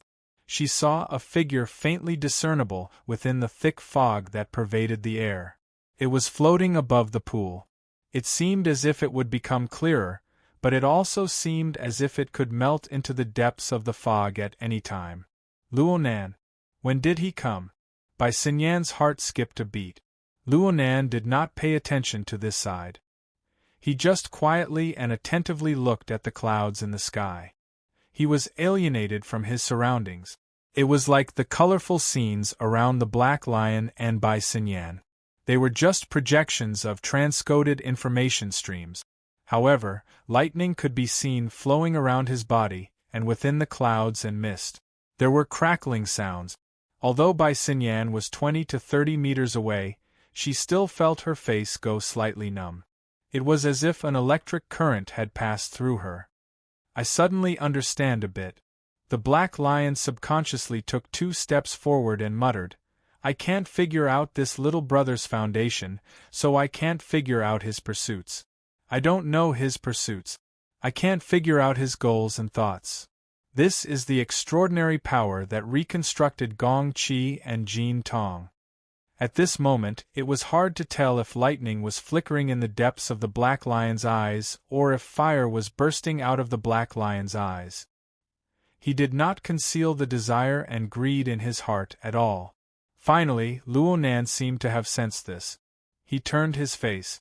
The Black Lion grinned and waved at Luonan. Luonan just looked at him quietly. His thoughts naturally fluctuated and his will flowed through the air. The Black Lion was an example. A good example. He was one of the hundreds and thousands of people who revolved their thoughts and wills around the electro-optic magnetifier. Luonan did not necessarily need to see them. He just needed to sense them. Naturally, he could use this to turn their wills into magnetized iron powder. The magnetic field of Luonan's existence caused them to rustle and tremble. This situation was similar to what Mr. Bai had said. The psychic technique needed to capture the magnetization effect and the Heavenly Yuan Empire's psychic core interference. However, it seemed to be quite appropriate to match the soul magnetization of the magnetized mica jellyfish. Upon closer inspection, it was nothing more than the difference in degree and level, the result of initiative and passiveness. Although the saying, of the same origin, but different origins, all streams return to the origin, was merely an approximate solution obtained from the laziness of human thought and infinite simplification, there was indeed a reason behind it. At the very least, it could break through the barriers of knowledge in a certain domain and level, achieving the effect of connecting in one breath. At the very least, at this moment, this penetrative sense swept away a considerable portion of the superfluous information flow that Luonan mobilized. This caused his state of mind to become all the more pure and clear. And the more it was like this, whether it was on the level of worldly wisdom or in the domain of extraordinary strength, Luonan's magnetization power became purer and more powerful. The effects it formed became more and more direct. Luonan felt that the conditions were sufficient. The most powerful, wealthy, and relevant professionals in the world. These people, who were possibly the most assertive in the world, were bent by tyrannical strength and confused by inconceivable changes. They completely followed Luonan's designed train of thought. The energy squeezed out could be completely applied to the current modification project of the large magnetized mica production line. It could be used in the construction of the petri dish. It could be used to add bricks and tiles and inject raw materials into the petri dish. In comparison, this was even more suitable than Ox Ghost's tree of nothingness. It was even more suitable than the Poseidon version of the belief system that he had yet to borrow. It wasn't strength or thickness. It was a pure and appropriate design of the environment. The lacking structure of the petri dish on the large magnetized mica production line could be seen rapidly constructing and multiplying at a visible rate. Regardless of whether they were present or not, all of them had been magnetized. Among the targets that had been magnetized were those extremely fine, tiny, and even extraordinary powerhouses. The electric fire that was hard to observe quickly flickered and extinguished. And within this special magnetic field, it gradually began to interact. Though there were thousands of mountains and thousands of miles of oceans, these extremely fine electric fires possessed the nature of distorting and piercing through space and time. They also relied on the frame of Luonan's soul cloak. Whether it was 100 kilometers, 1,000 kilometers, or 10,000 kilometers, they all possessed an astonishing tendency and synergy. They resonated and resonated. They echoed with each other from a distance. They tempered and tempered each other. Though it was not visible, Luonan's level of knowledge and understanding was 10 times, 100 times more intense and turbulent than what the huge gales and waves of the ocean could display. And amidst such intense changes, the mica, which was closely blended with the clouds and ocean, began a process of frequent replacement. It was like a crazily molting snake. Normal metamorphoses were no longer able to satisfy its restlessness. It smashed itself against hard rocks, riddled with scars and badly mangled flesh. At the same time, it ate in a frenzy to replenish its nutrient. Its belly swelled up and its body deformed. The vast sea surrounding the jadeite light was affected by the mica's feeding. The believers behind the petri dish of Ox Ghost all experienced disturbances. In comparison, the former was a bit more berserk. It was unknown how many marine life forms in the shallow and deep seas inexplicably disintegrated and collapsed. Actually, the situation around the two extraordinary figurines on the plateau was of the same nature.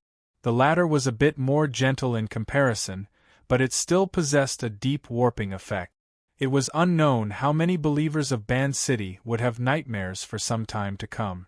And it was under this berserk and warping situation that the new structure built upon the old framework of rules gradually transformed into an even clearer outline. It had long since surpassed Luonan's earliest designs and entered a completely new domain. And Luonan felt very good about it. This was not the first time he had done something like this, whether actively or passively. Alter spiderwebs, Luonanchi, daytime nightmare, and even the perfect mirror image. He repeatedly scattered, permeated, interfered, and warped. At the same time, he received all sorts of feedback, including a cut, replenishment, pollution, and excess. But no matter which one it was never like what he was doing right now. He possessed a complete train of thought while possessing a clear vision. He even had a clear arrangement for the result. He was unprecedentedly clear and clear. What he was stirring right now was the muddy flow of chaotic and changeable emotions. It was incorporeal thoughts and thoughts. But he was indeed conducting a precise, experimental production. The expected results and possible errors were reflected in every change in the details. Even though he was unable to control everything, he was able to make it so that he was well aware of everything. Right now, Luonan wasn't too clear on whether or not the first beam of magnetic light had taken form. This was because the marvelousness of the pinnacle of subtlety exceeded the limits of his own observation before it had accumulated to a certain scale. But at the same time, the structure of the mica had gradually gained an unprecedented liveliness. During the painful transformation, the structure of the mica took the initiative to stretch its body between the sea and the sky. It gathered clouds and rain, stirring up enormous waves, and made contact with this world. It experienced a rather novel sensation of touch. It quickly absorbed and integrated the complex information of the external world. It was clear what was related to it and what could be entered. From Luonan's perspective, the hazy mist between the sea and the sky had already wrapped the jadeite light within. It was released, as if it was swallowing and spitting, as if it was playing with it. Luonan looked inside this metal box on the sea. He looked at the life forms, whether strong or weak, but they were all gorgeous and colorful. He looked at how they converged and operated on a special level. He was curious and drooling with desire. It also seemed that they could rely on their innate instincts to carefully nurture and flavor them, to attempt to make them more delicious. Was he thinking too much? The same situation occurred in every location of the entire world where believers still existed. The cloak remained, and it was a region that was fully integrated with the mica structure. Xia City, Ban City, the highland wilderness.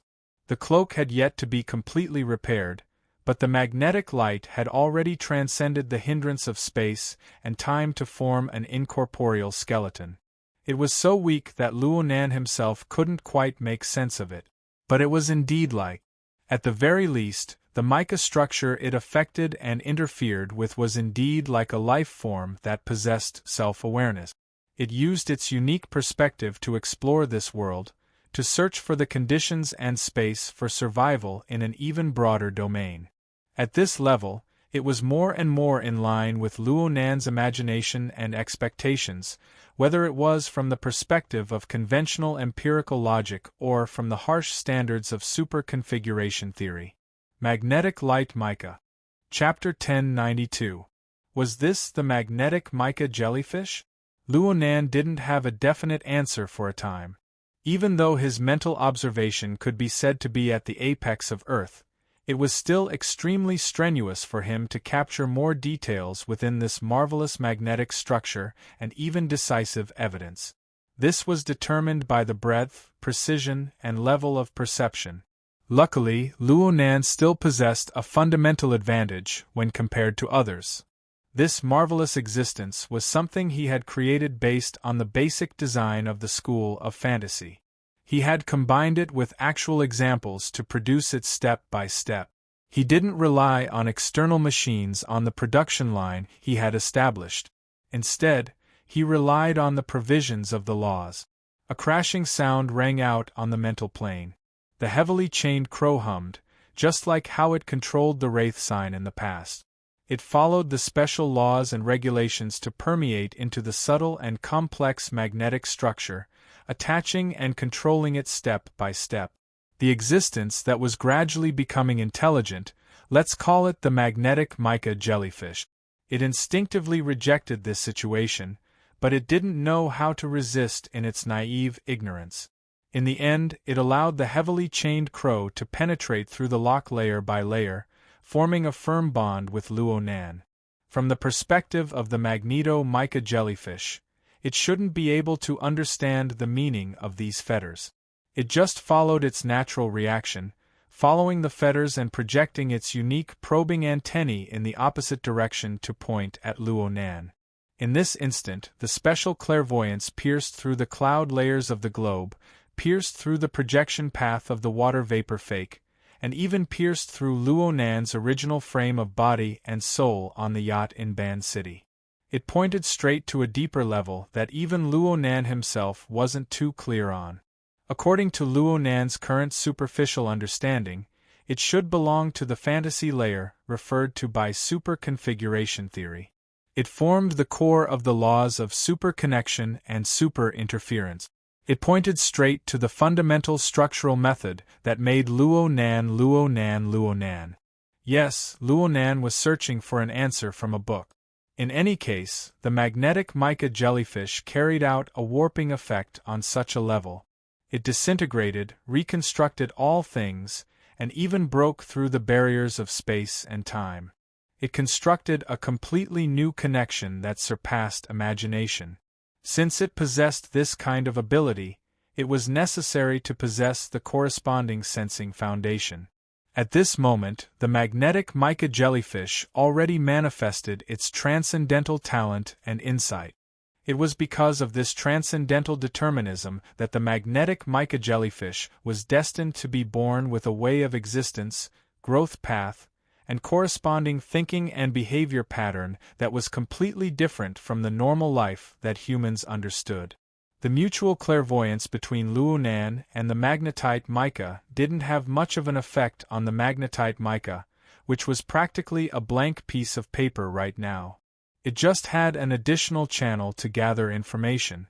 For the magnetite mica's inconceivable wide-area perception ability, it was better than nothing. But for Luo Nan, he needed to learn and analyze if he wanted to thoroughly understand it. At the same time, the interference effect formed by the magnetic photon mica's clairvoyance naturally led to a reverse pressure. It made Luo Nan's body, which was already not that sturdy to begin with, sway a bit. This was troublesome. This gave Luo Nan a reminder. Right now, the larvae of the magnetic photon mica jellyfish that had just been ignited still had a long way to go before it was complete, but it was already showing signs of growing. It would take some more time to grow. If the difference between the two sides was too great, even as the producer and controller, the final result might not be very good. It wasn't that the magnetite mica had any ill intentions towards him, but when the target was too big and of a high level, some damage was simply unintentional. It was like a slow-moving elephant crushing a tiny ant under its foot. Alexander. So he had actually hatched such a dangerous thing. For this reason, Luo Nan needed to properly sort out the structural relationship between the two sides. Of course, the hatching brought even more benefits. Absolutely great benefits. Luo Nan thought of 4 things right now. At least 4 things. The first was obviously the inconceivable ability of the magnetite mica jellyfish itself. Whether it was the magnetite mica jellyfish's ability to achieve mass control through soul magnetization, or the stitch of any individual to form a demonic army, or the dimensional gate that pierced through the barrier of space and time to lead in the strange creatures of the outer realm, they were all unfathomably powerful methods. Even the larvae found it hard to truly realize the might of a complete body. The value of the research process alone was immeasurable. The second thing was that fortune and misfortune came hand in hand. Controlling the magnetite mica jellyfish and maintaining a close connection formed a new pressure on Luo Nan. But conversely, Luo Nan could use this pressure to further see through the flaws in the current structure of body and soul. Luo Nan had the experience and overall design to construct a perfect body, but he lacked the basic knowledge of trap. However, he was able to see more thoroughly, probe deeper, and find a more reasonable solution. So what if there were some risks? The third thing was a bit more interesting, but it was already reflected in Luo Nan's mental domain, which was currently shrouded in haze. The dark chains and the wraith sign faithfully reflected the laws of the Sunwheel Absolute Prison within the chaos formed from the conflict between the Sunwheel Absolute Prison and the sinful poison contamination. They guarded within. Meanwhile, within the Fog Palace, that was independent of it and formed from the power of the master of Zhanhe's works, the image of the magnetic mica became clearer and clearer. And it actually possessed some sort of effect. The creatures of the outer realm that Luo Nan saw in the relay station became clearer, especially the shadow cockroach. It was so alive that it seemed as if it could break through the void at any time and leap out. The most important thing was that as the existence of the individual became more prominent, Luo Nan's original fuzzy understanding of the spatial structure of the relay station gained many more reference dimensions. The results of his past thinking became clearer and clearer. Without a doubt, creating a false plane was a typical Luo Nan style of thinking that complicates a simple problem.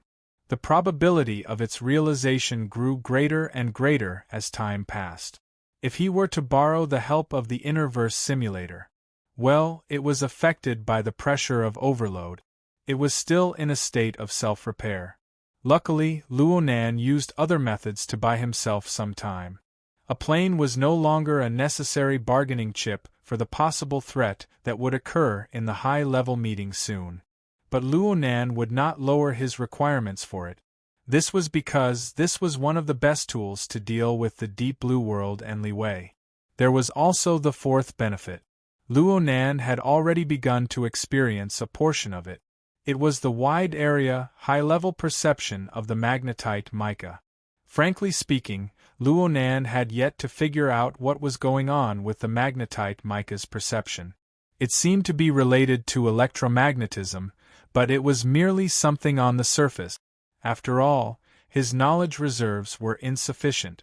The level of his perception was too low and the range was too narrow. Even if the magnetite mica were to completely open up to him, there would still be large areas of the unknown. This was limited by the form of existence that humans possessed. According to Earth's current research, the forms of existence that humans could perceive and observe only accounted for about 4% of all forms of existence in the universe. With the further development of science and technology and the further deepening of the observation of the universe, this proportion would likely continue to decrease and not increase. The mental sensing mode of ability users broke through this upper limit to a large extent. But they were limited by the limitations of their own sensory organs and their long-term experience in sensing. It was hard to fully explain the increased portion. Otherwise, where did the mysterious ability of being a psychic come from? Right now, the magnetite mica provided Luo Nan with a brand new medium for his mental senses.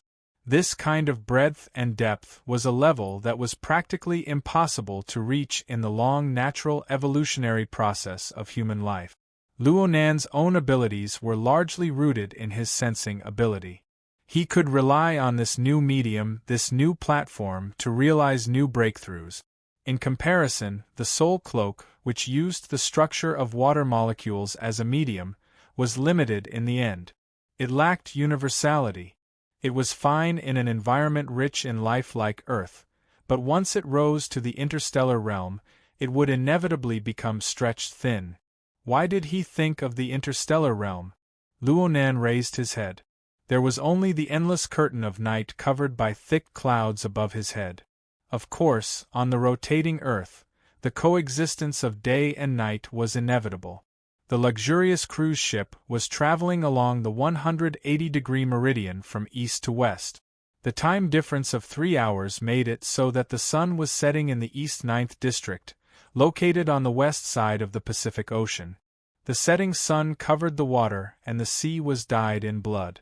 This was the scene Emola saw when she took a high-speed flight from G-City and arrived at the waters surrounding the Amaterasu court. If one were to say that this scenery was rare, it wasn't. But the surrounding waters were practically covered by dark clouds. It was still enough to make one's eyes light up, especially when one came from above the cloud layer. The surroundings were covered in dark clouds, and the setting sun alone illuminated this place. The dense colors dyed the sky. It was as if the air was brushed with textures that were hard to see during normal times. It was as if there were incorporeal roots and veins that traveled through the void. They swallowed the nutrients of the world and nurtured an unknown power. Emola was very familiar with this place. After she landed, she drove the driver to the central region of the Amaterasu court. Incorporeal eyes were spying on her from beginning to end, assessing her state. She did not care about it at all. She whistled a small tune and went around the majestic main entrance of the shrine. She drove straight into the shrine through the forest lane in the middle of the dense forest. She stopped the car at a position that was only about 5 meters away from the shrine owner. Emola yawned and got out of the car. At that moment, she was still wearing the heavy makeup that made her look like she would enter a nightclub at any time. She looked completely out of place in this holy land of the Amaterasu order. Needless to say, she did not look like the Pope of the Amaterasu order. However, no one said that she was the Pope. At that moment, the bald man who was the most qualified to speak was sitting cross-legged under a tree that was so thick that it would take several people to encircle it. He was reading a book under the dim light from the canopy of the tree. He did not raise his head at all. Well, to be exact, he was flipping through a rather old notebook. Is this the legendary notebook that has the traces of the god and demon sealed in it? Let me have a look. Emola reached out her hand. The Pope moved away and avoided her hand. He did not even raise his head. You need to rest and build up your strength. Don't get distracted. Hey, didn't you invite me over to decipher this thing? The Pope flipped another page of the notebook in his hand. He still did not raise his head. He only said calmly, first, you can only be considered as assisting in the deciphering work. Second, there is a change in the direction of the current work. Can the employer change the task at will? Then you can take it as an order. Under the canopy of the tree, the air froze for a moment. Under Mola's exaggerated fake eyelashes, her gaze was cold. However, she quickly returned to her carefree state. Then, what is the order? Wait. The Pope was a man of few words. Emola did not find this arrangement strange at all. She snorted and walked straight to the Pope's side. She imitated his posture, leaned against the tree, and sat cross-legged. However, she was destined to not be too well behaved. Soon, she stretched one leg forward and raised both her hands, causing her entire body to stretch. I can tell that this is an urgent task. That's why you responded to it in a hurry. You might even look very pathetic. This does not match your usual style, but it does fit the current situation. As she spoke, Emola glanced at the notebook a few times. This time, the Pope could not be bothered with her. In fact, he did not respond at all. It was as if he did not care even if he waited until the end of time. Emola did not care about him either. She leaned against the tree behind her and even rubbed against it a few times. Suddenly, she pulled back her elbow and hit it heavily. What do you want to do to the beautiful lady? The spot where the tip of her elbow hit immediately corroded and caved in. There was a tendency for the corrosion to spread in all directions. Fortunately, it was quickly controlled. A strong vitality was transmitted over to repair the corroded tree trunk.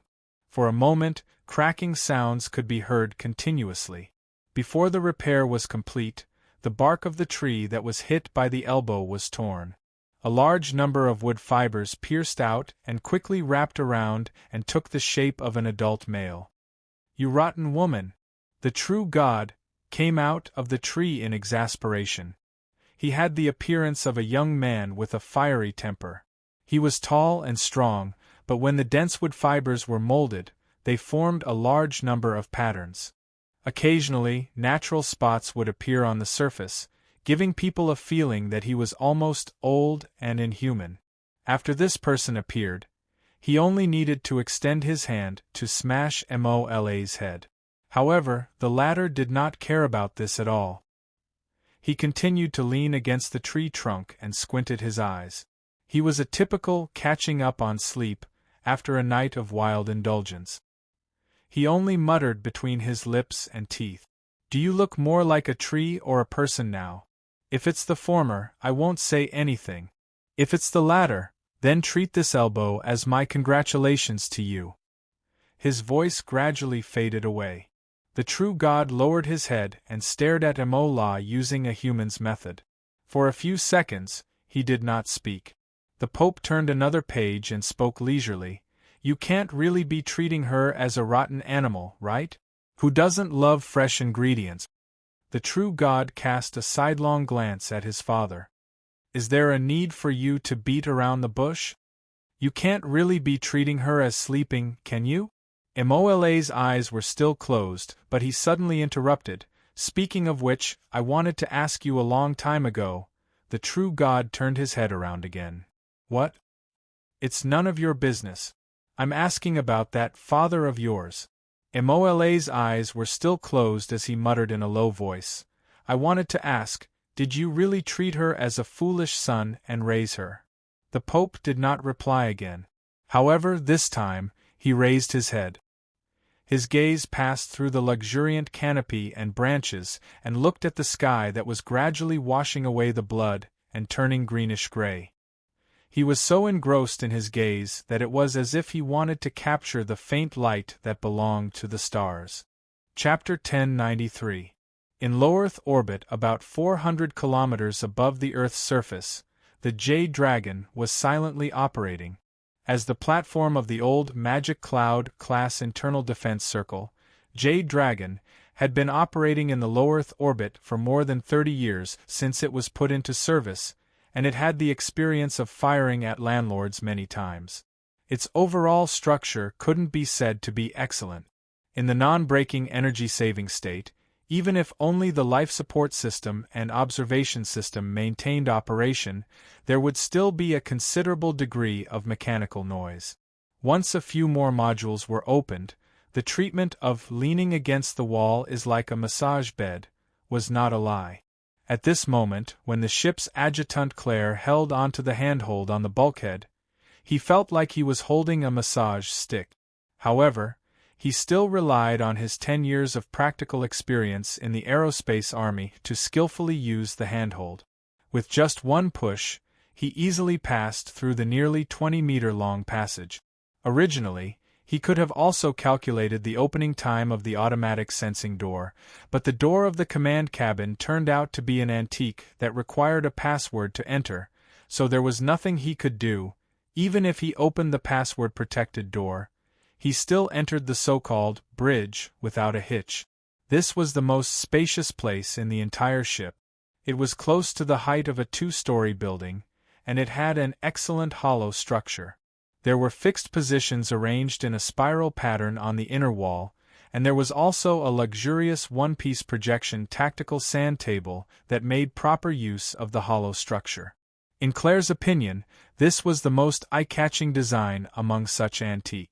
No wonder the officers and soldiers, who were basically suffering from mild, moderate, or severe claustrophobia, were trying their best to fight for the duty in the command cabin so that they could avoid staying in the capsule-style dormitories or the so-called 360-degree starry sky view gyms that were like fish tanks. Of course, they wouldn't be on duty. Wouldn't it be fun to play a few luxurious AR battles with the tactical sand table? But today, when Claire came in, no one was playing games, and the tactical sand table was not even opened. About 1/3 of the seats in the command room were occupied. It seemed that they were also doing something important, and the indicator lights flickered. Claire glanced at it as if the main engine was heating up. "Good day, Commander." Claire retracted her gaze and floated to the command seat. She entered her seat and greeted Major Chow Kai, who was seated beside her. Chow Kai and Claire were both in the prime of their lives. In contrast, Claire looked slightly older, largely because of his prematurely thinning hair. However, in this weightless environment, Chow Kai's overly casual sitting posture made him look lazy and lethargic. In the face of Claire's greeting, Major Chow Kai seemed to be a bit distracted. After 2 seconds, he replied, "Is it daytime in Bu City? It's going to be nightfall soon in Ban City." Ban City? Claire was stunned. Although he was greeting in the time of his hometown, Bu City, Major Chow Kai should be from Hu City. Fortunately, he looked at the operating chart of the platform and quickly understood. According to the trajectory of the airship, they would arrive in the sky above Ban City in about a few minutes. If the officer was willing to chat, the adjutant would certainly accompany him. "I haven't been to Ban City yet. I heard that the ruins at the bottom of the lake there are very spectacular. It's a holy land for diving enthusiasts. That's Beishan Lake." Major Chow Kai's words were a bit erratic, as if there was a bit of emotion in them. His fingers unconsciously fiddled with a crystal ball that was slightly larger than a fist floating and rolling on his fingertip. In fact, it was a fully sealed fish tank with a mini octopus sealed inside. It was a strange, translucent species. Claire's gaze drifted in that direction. As far as he knew, this was transported in the name of scientific research, and fell into Major Chow Kai's hands with borrowing procedures. In the end, it became a pet. Strictly speaking, dozens of people in the scientific research, logistics, and command system could suffer together, but who would care? The Magic Cloud class was an old-fashioned airship platform. Its most glorious days had already passed. Back then, they were used as space artillery platforms to bombard the nests of mutants from afar and clean up the tyrannical mutants in the atmosphere.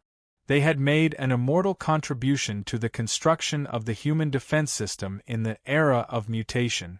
But now, compared to the younger generation, that could freely sail in the solar system, they were indeed old and could only exist as training ships and retirement ships.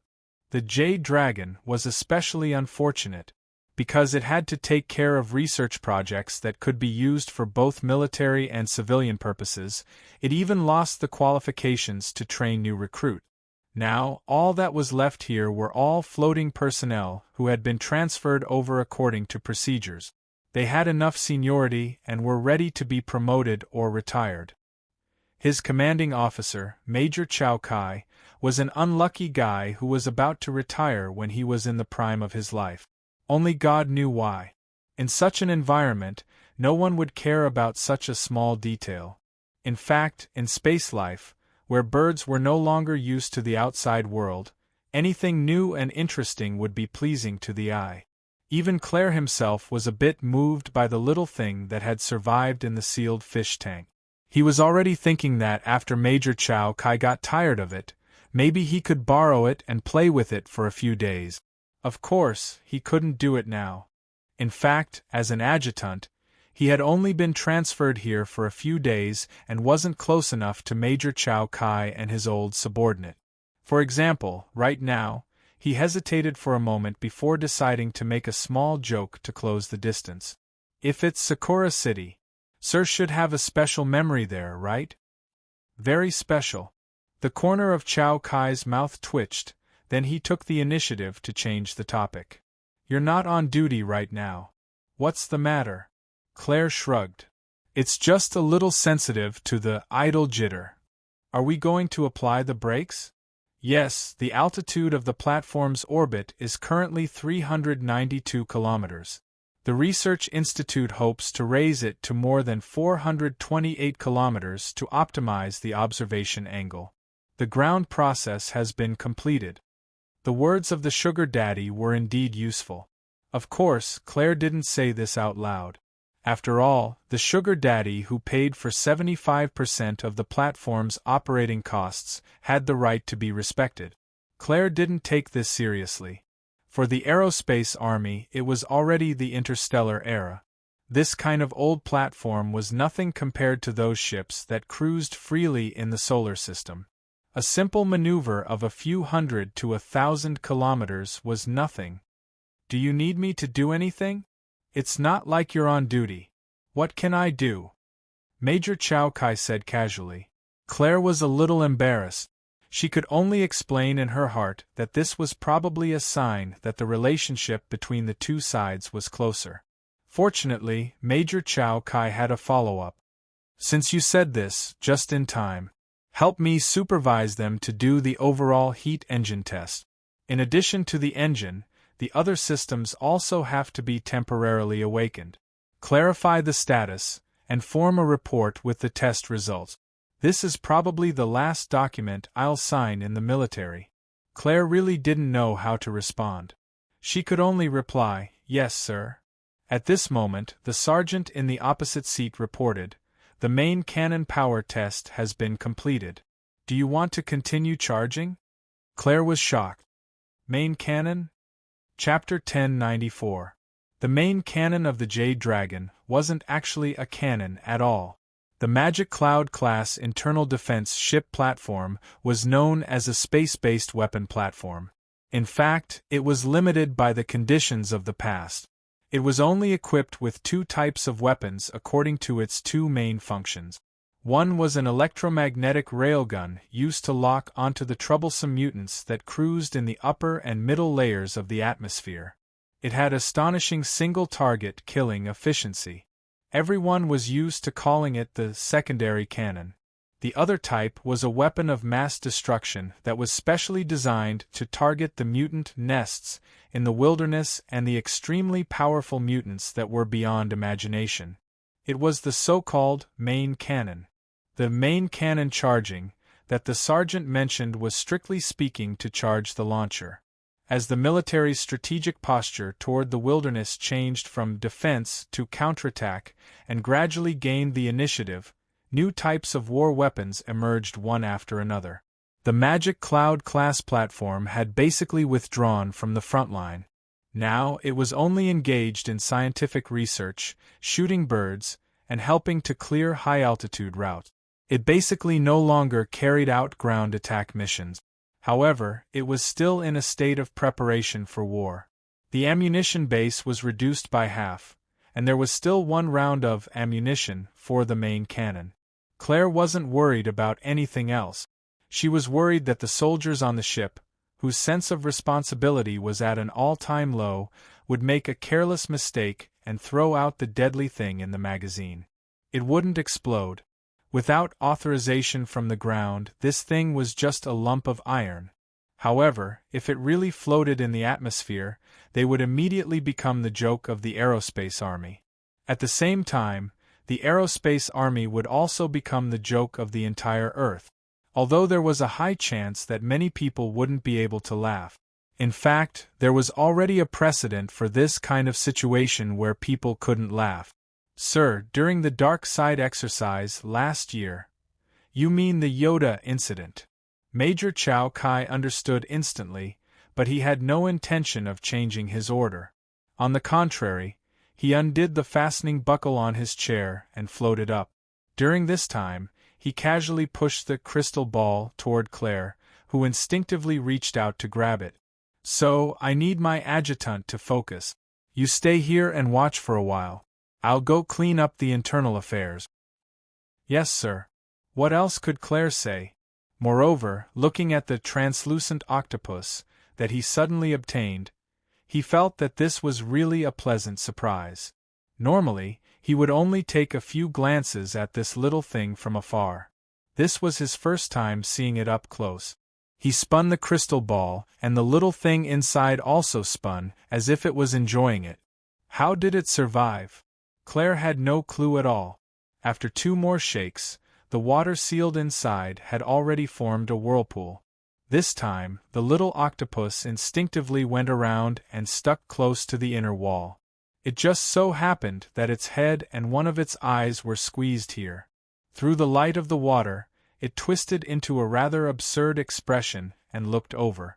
The two of them stared at each other. This little orange-red thing was an octopus larva.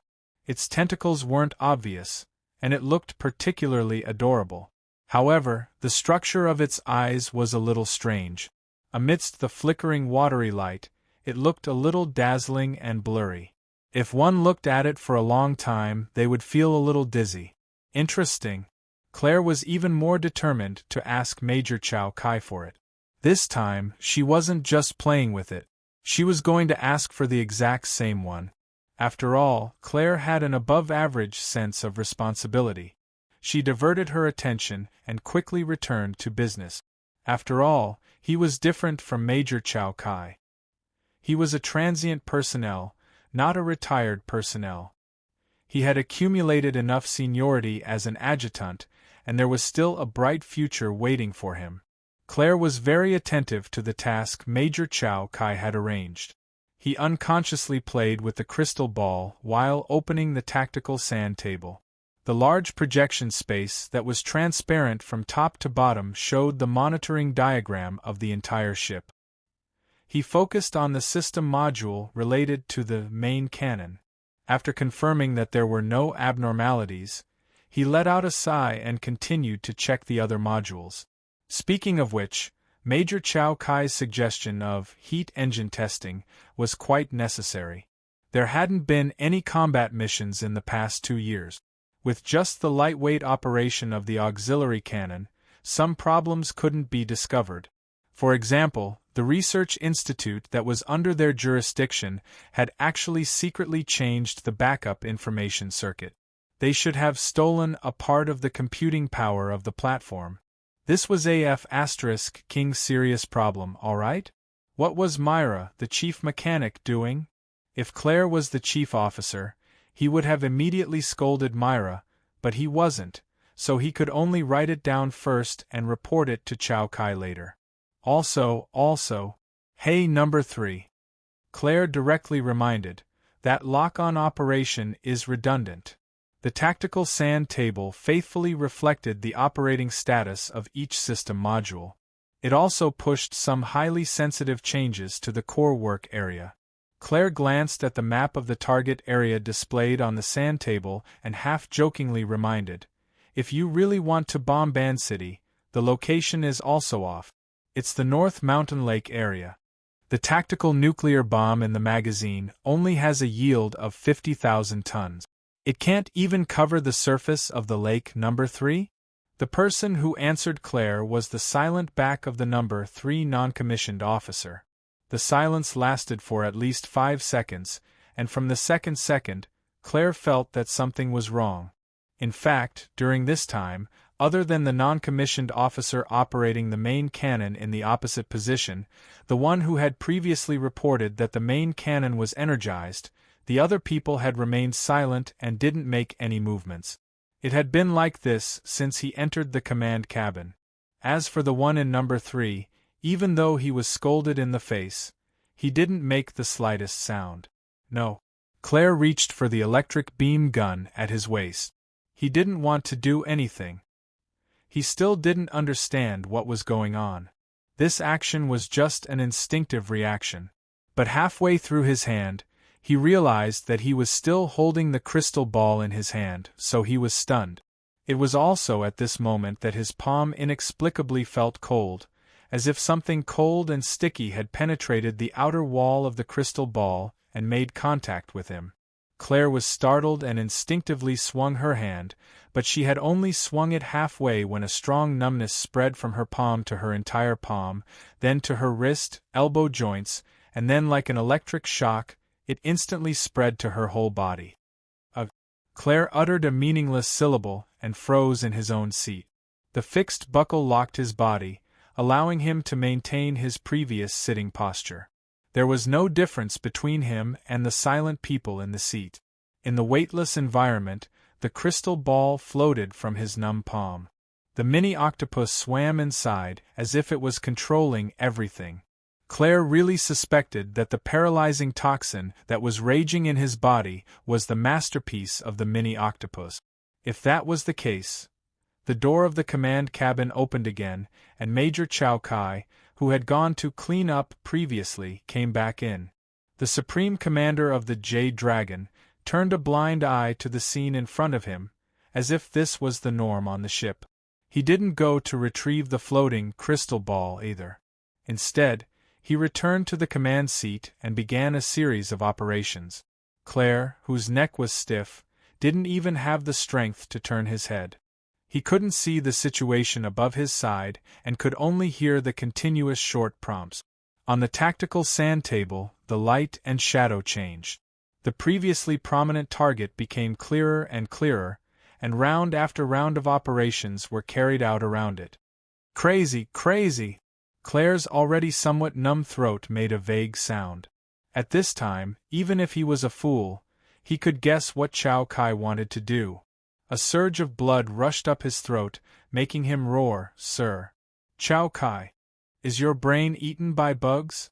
Claire didn't know why Chow Kai did this, and why he did such a meaningless stupid thing. "You're joking, right?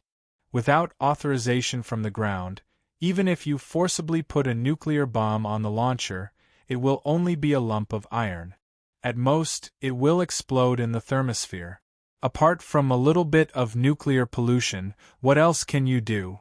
Chow Kai didn't say anything and continued the corresponding operations. Claire looked at the various commands and authorization interfaces on the tactical sand table, and his eyelids twitched violently. He really couldn't understand it.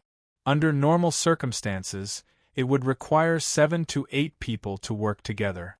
How could Chow Kai, a single person, including the obviously problematic operator of the main cannon, be able to move it with just 2 people, and at such a high speed? Moreover, at least 2 links that needed to be reported to the ground were inexplicably skipped. All the authorization locks and security doors were useless. There are also accomplices on the ground? Or is Chow Kai himself a super hacker who has hidden his strength? Thousands of thoughts and thousands of doubts finally turned into one sentence. Why? After saying this, Claire's mind became clearer. The reason why he asked was that he really didn't understand, and he also wanted to delay and wait for changes.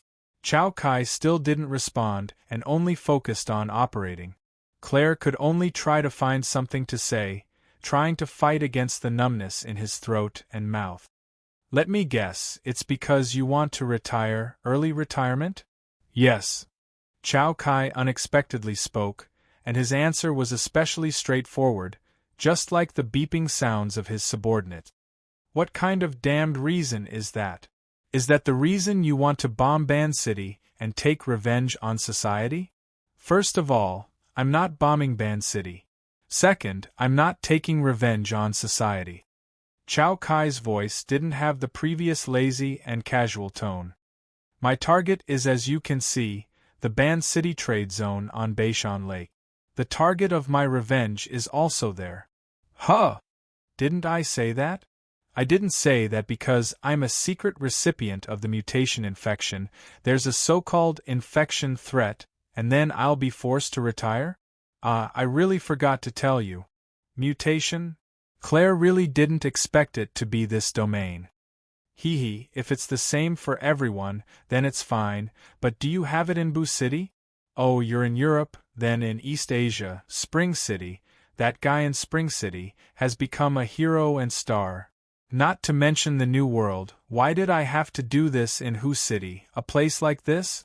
Directly report to the military?"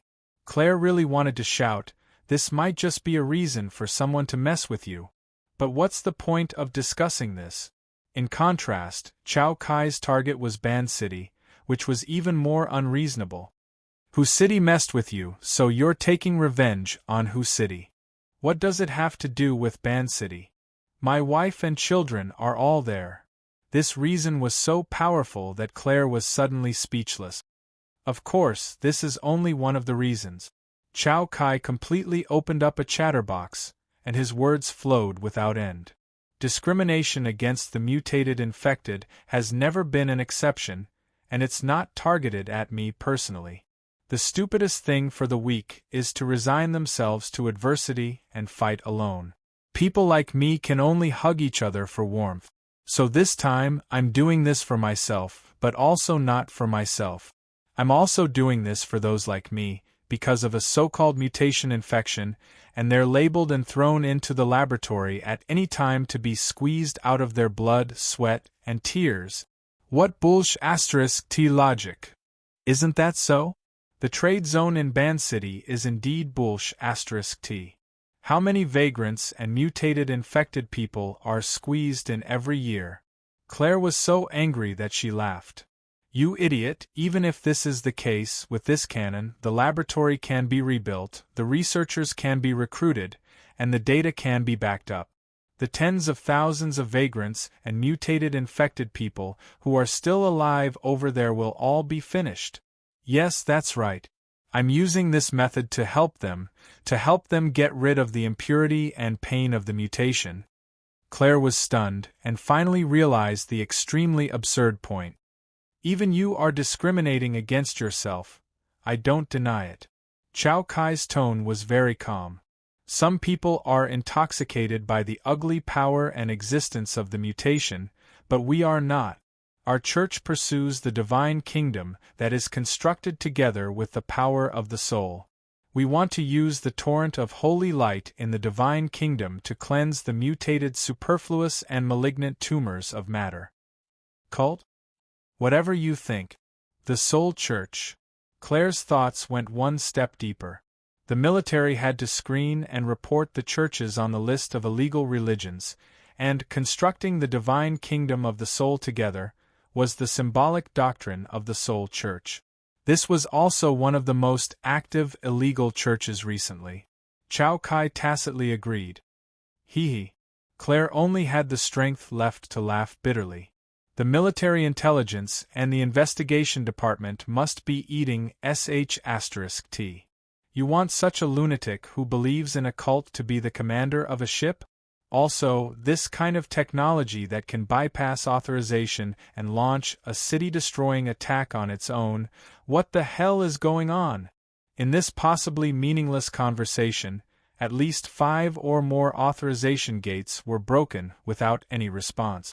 The corresponding feedback mechanism didn't seem to be working, and the ground didn't even respond.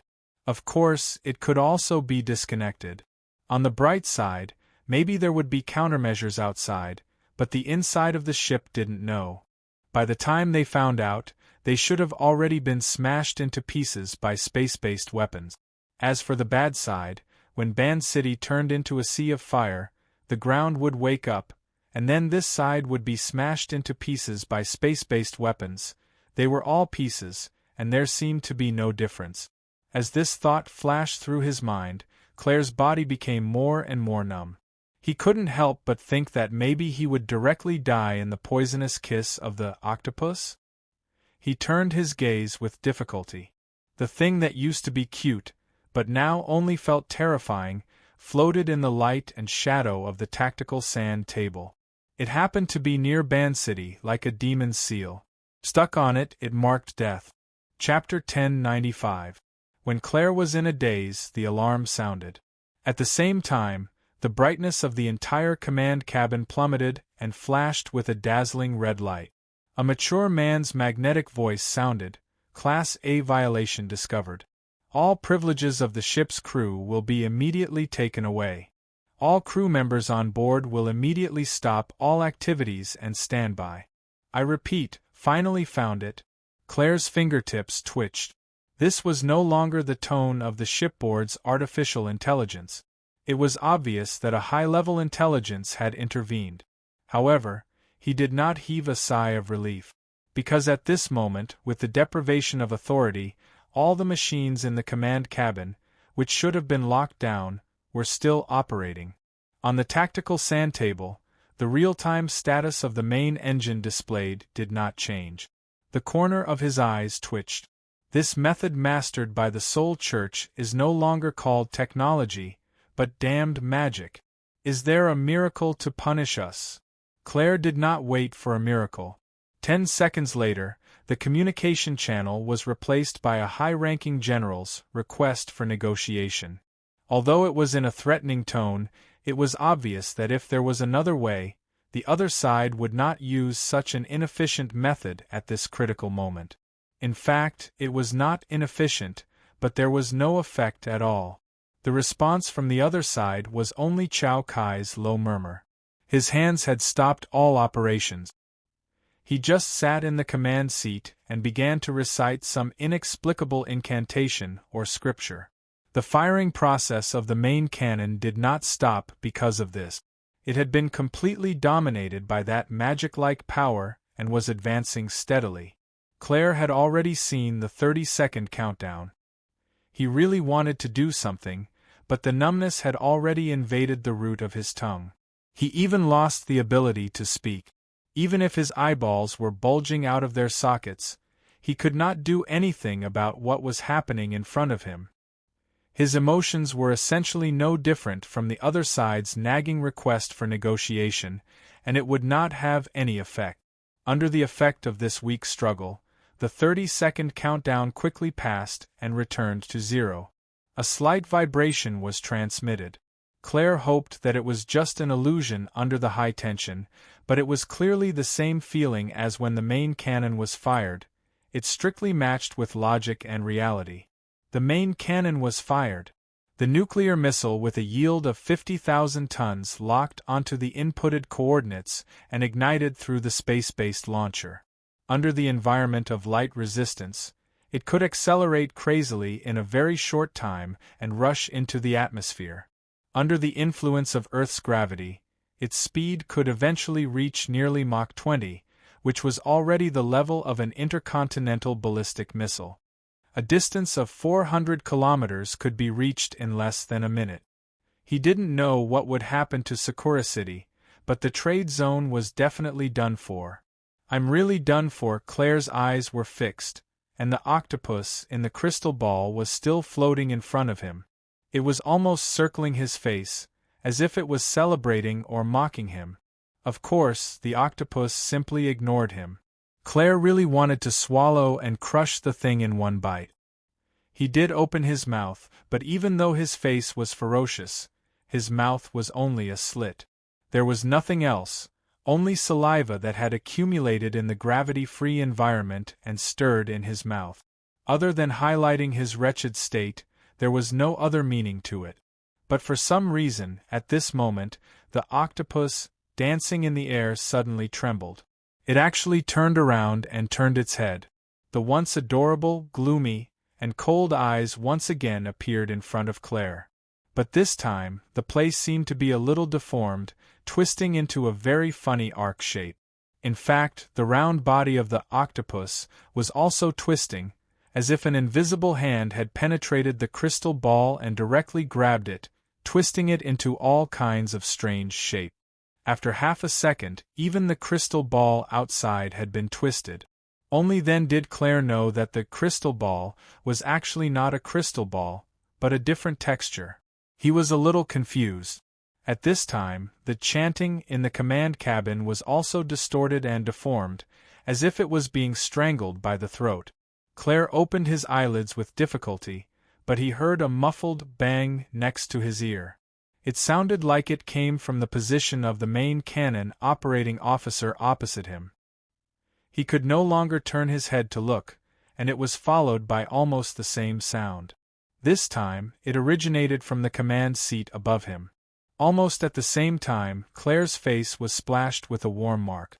In fact, there were fragments of similar temperature and texture spreading out within his field of vision. It was like a bewitching flower of flesh had bloomed. It was close to 7 o'clock in the evening in Ban City. The sky had just darkened, and it was the peak of the evening. The temporary magnetic track passage above Beishan Lake opened. Even the trade district at the northern end of the lake could faintly see the blurry belt of light in the distant sky. It was currently covered by dark clouds, meandering and flowing. Move. Inlo had just come down from the upper deck.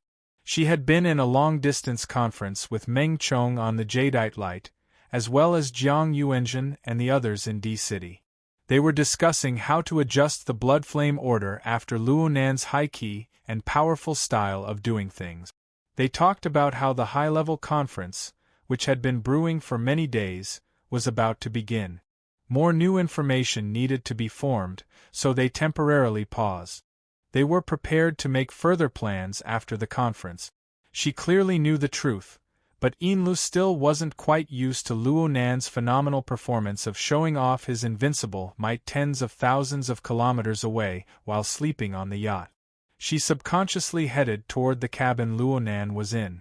Yinlu habitually glanced at a corner after entering the main hall of the lower deck. Not surprisingly, she saw Snake Tongue hugging her knees. She was leaning there, her entire face buried in her knees. Snake Tongue didn't react to Yinlu's arrival at all.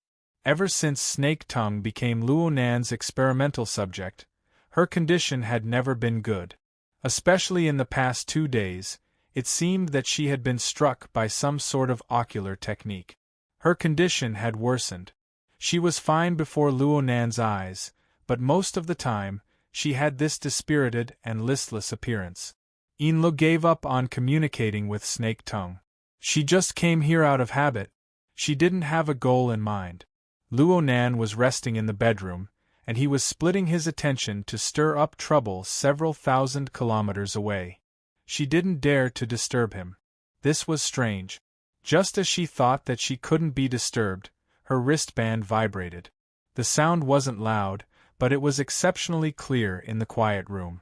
Yinlu frowned and looked. The name of the caller entered her eyes, causing her eyebrows to jump. A text message from the same source was sent over at this time. Yinlu didn't look at it in detail. She directly connected. President He Yu. This was how Yinlu addressed He Yuan. The two originally didn't have much interaction, but Yinlu had been collecting information from all walks of life on Luo Nan's orders recently. It was absolutely difficult to accomplish this by relying solely on the channels of the blood flame order. It was unavoidably troublesome in order to guarantee the result. Though He Yuan was in a closed-door state, she still gave Yinlu a lot of support. Over time, the two became familiar with each other. Yinlu's impression of He Yuan was that she was the type of person who did business according to the rules. She was also someone who understood propriety. She was never lacking in courtesy. But this time, the other side directly interrupted her speech. Mr. Luo is by your side? He's in the inner room. You guys move immediately. The nuclear strike is expected to arrive in 85 seconds. Immediately avoid danger. I've sent the location of the Civil Air Defense project closest to you. If you don't make it in time, enter the water nearby. At least a depth of 50 meters. Immediately. Yinlu didn't doubt the authenticity of the information. Clearly, this was no joke. Moreover, as she and He Yuan were exchanging information, an alarm sounded in the air above the trade zone. It didn't matter if it was an air defense alarm or a nuclear strike alarm. In short, the elongated sharp wail truly bombarded her heart. Snake Tongue, who was in the corner, also raised her head to look. Yinlu's mind didn't have too much information at this moment. She was completely driven by instinct. She threw herself forward and opened the wooden sliding door. At the same time, she called out, "Mr." Yinlu didn't finish her words because Luo Nan had already sat up in the inner room, hugging his quilt. It was unknown how long he had been up, but his hair was still a bit messy. Right now, his gaze was passing through the cabin's viewing window, casting into the noisy darkness outside. Yinlu's mind relaxed at first, but she soon became nervous again. "Mr., we must immediately, too late. We're a step late. There are always these unexpected things." Luo Nan reached out his hand to rub his already somewhat messy hair. He looked a bit distressed. His mouth said it was too late, but his figure didn't budge. He still hugged his quilt and sat down. His sigh was neither too fast nor too slow. Snake Tongue also moved in and stood by Yinlu's side. The two glanced at each other. Although the emotions in their hearts weren't the same, they stopped talking at the same time. Yes, no matter how nervous they were, when they saw Luo Nan's appearance, they subconsciously, no, in principle, had to comply. Even if a nuclear bomb were to fall from the sky in the next moment and smash in front of their eyes, they still had to maintain this dignity. Only in this way could they demonstrate their respect and reverence for Luo Nan. Enlu and Snake Tongue didn't speak, but He Yuan's communications never ended.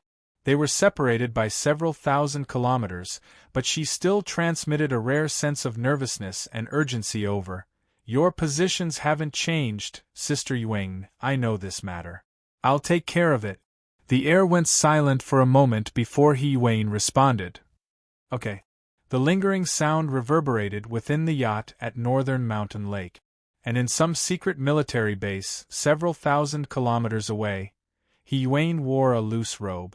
She stood barefoot on the ice-cold floor.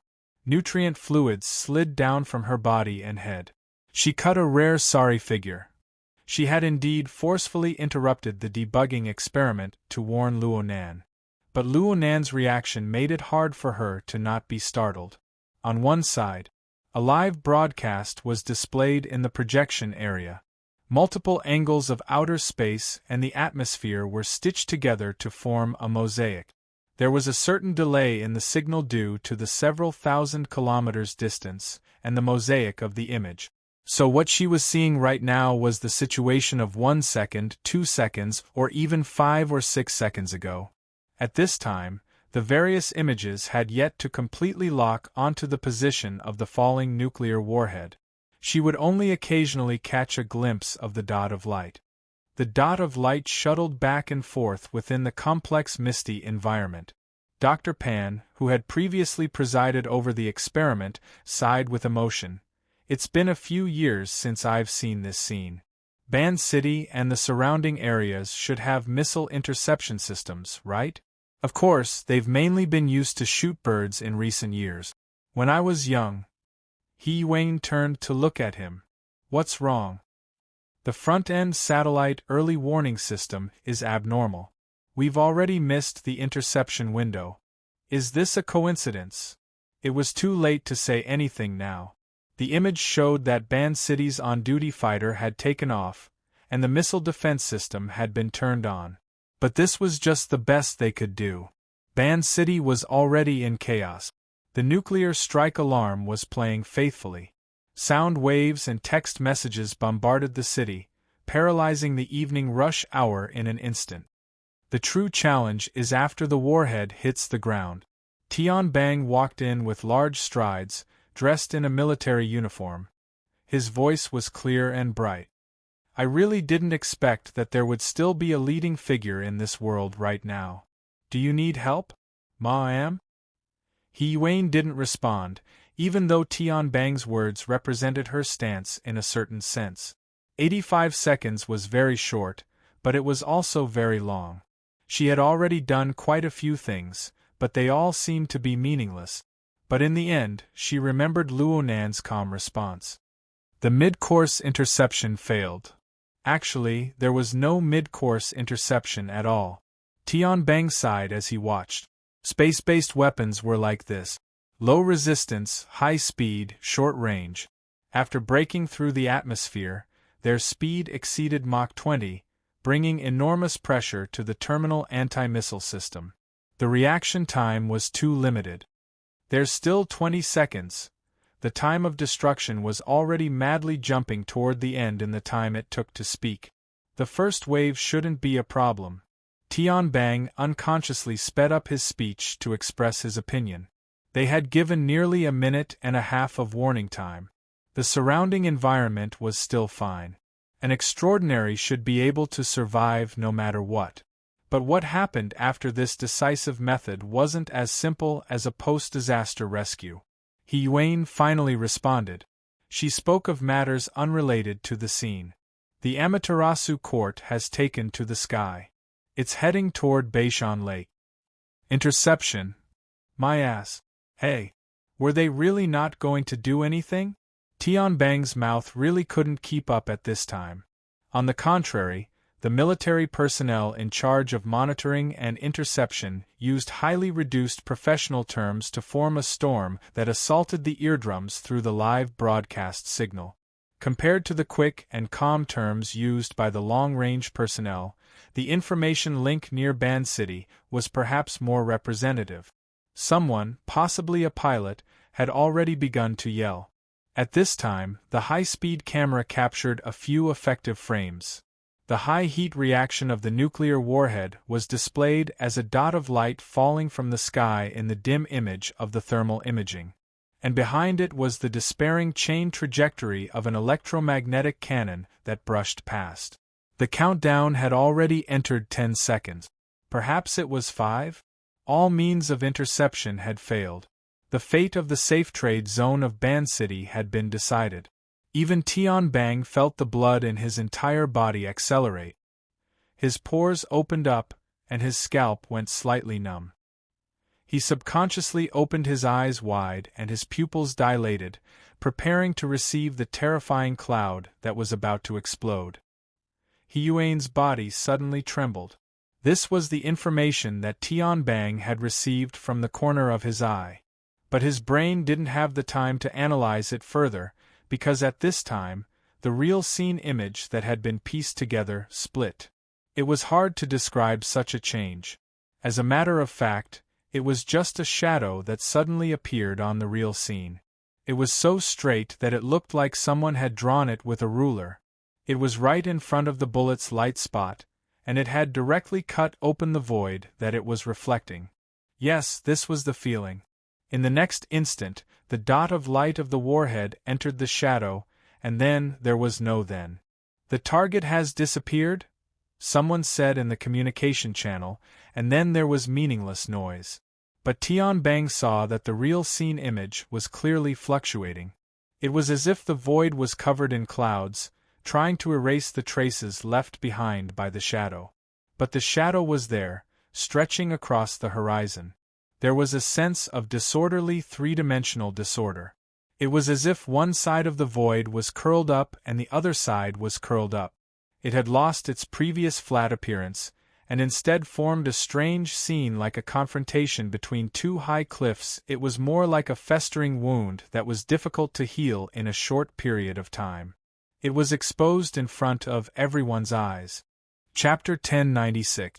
Right now, the professional technicians of the military who were dubbing the real scene images were at a loss for word. Their professional vocabulary was simply incapable of accurately and appropriately describing a phenomenon that exceeded the predetermined rules. Actually, it wasn't just them. Even Tian Bang was a bit stupefied for a time after his initial impression of the scene. He was faced with the results of the images and scans from the sky, from the ground, from the far end and from the near end. In the end, he simply ridiculed. Is this a dimensional slash? Let's call it a rift for the time being. The previous feeling of a deep gorge facing off against a high gorge wasn't wrong. It was like the smooth night sky had been sliced and torn apart by a tyrannical force to form a deep and serene rift. It was still extending, and it was unknown where its bottom led to. Tian Bang's line of sight fell into the hole of the rift. He was unable to pull it out for a while. What's inside? Where does it lead to? If I jump in, will I arrive at a new plane? He Yuan didn't respond. Her focus was clearly different. She used ground monitoring, low-altitude satellites, and other methods to confirm that Luonan was unharmed. Then she adjusted her view to a far-off wide-angle mode.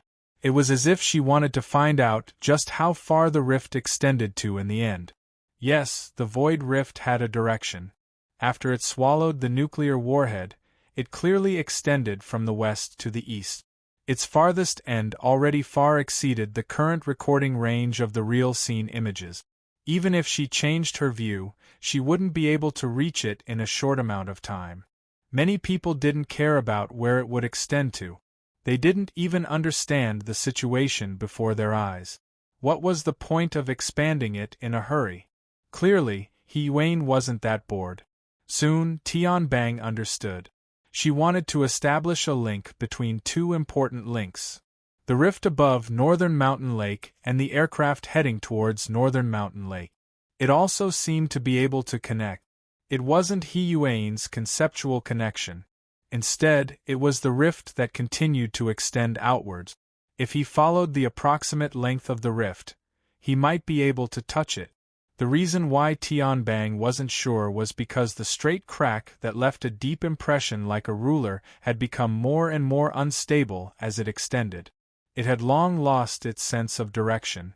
It was like the cracks that extended like branches and vines when a shoddy wall was about to collapse. It was also like a bolt of lightning that exploded in the night sky. No one knew which direction it would bend in the next moment, and it could even disappear at any time. However, there were always bigger wounds that appeared in the tiny cracks at the ends, and they continued to push forward. Well, lightning was more accurate. The description was complicated, but in reality, the speed at which the void cracks were advancing was extremely fast. It wasn't any slower than the speed of a nuclear warhead. At the edges of the cracks, there were some that were moving, some that were expanding, and some that had already healed, revealing different forms. However, the front end that extended outwards had already exceeded the recording range of the high-speed cameras. Even if Hiyuan had already intentionally chosen to view from afar, she could only barely keep up. There was no need to even mention the details. "I feel like it's going to collapse," Tianbang murmured. Dr. Pan did not understand. "Don't you feel like this? It feels like the vault of heaven might collapse at any time." Sure enough, shoddy walls are more appropriate? This time, Dr. Pan understood half of what Luonan said, but it wasn't good for him to delve deeper. This was because the front end of the void crack that seemed like it could disappear at any time, but it was still advancing at a terrifying speed. It had already entered the same lens as the Amaterasu quartz flying device, which was moving at a similar speed. "They're going to collide." Tianbang whistled. Rather than saying this was a judgment, it was better to say that he was looking forward to a play. From the direction that the void crack was extending in, it could be seen that Mr. Luonan, the one who drew the crack, had a comprehensive understanding of the entire situation.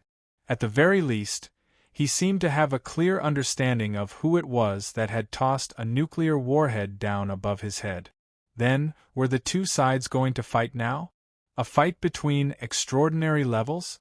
Now? Tianbang suddenly found it hard to laugh when he thought deeper into the matter. The two sides came at each other at high speeds. They didn't give the spectators too much time to evaluate and guess. The distance between them rapidly shrunk as they drew closer to each other. Then, they brushed past each other. Tianbang subconsciously narrowed his eyes the instant they brushed past each other.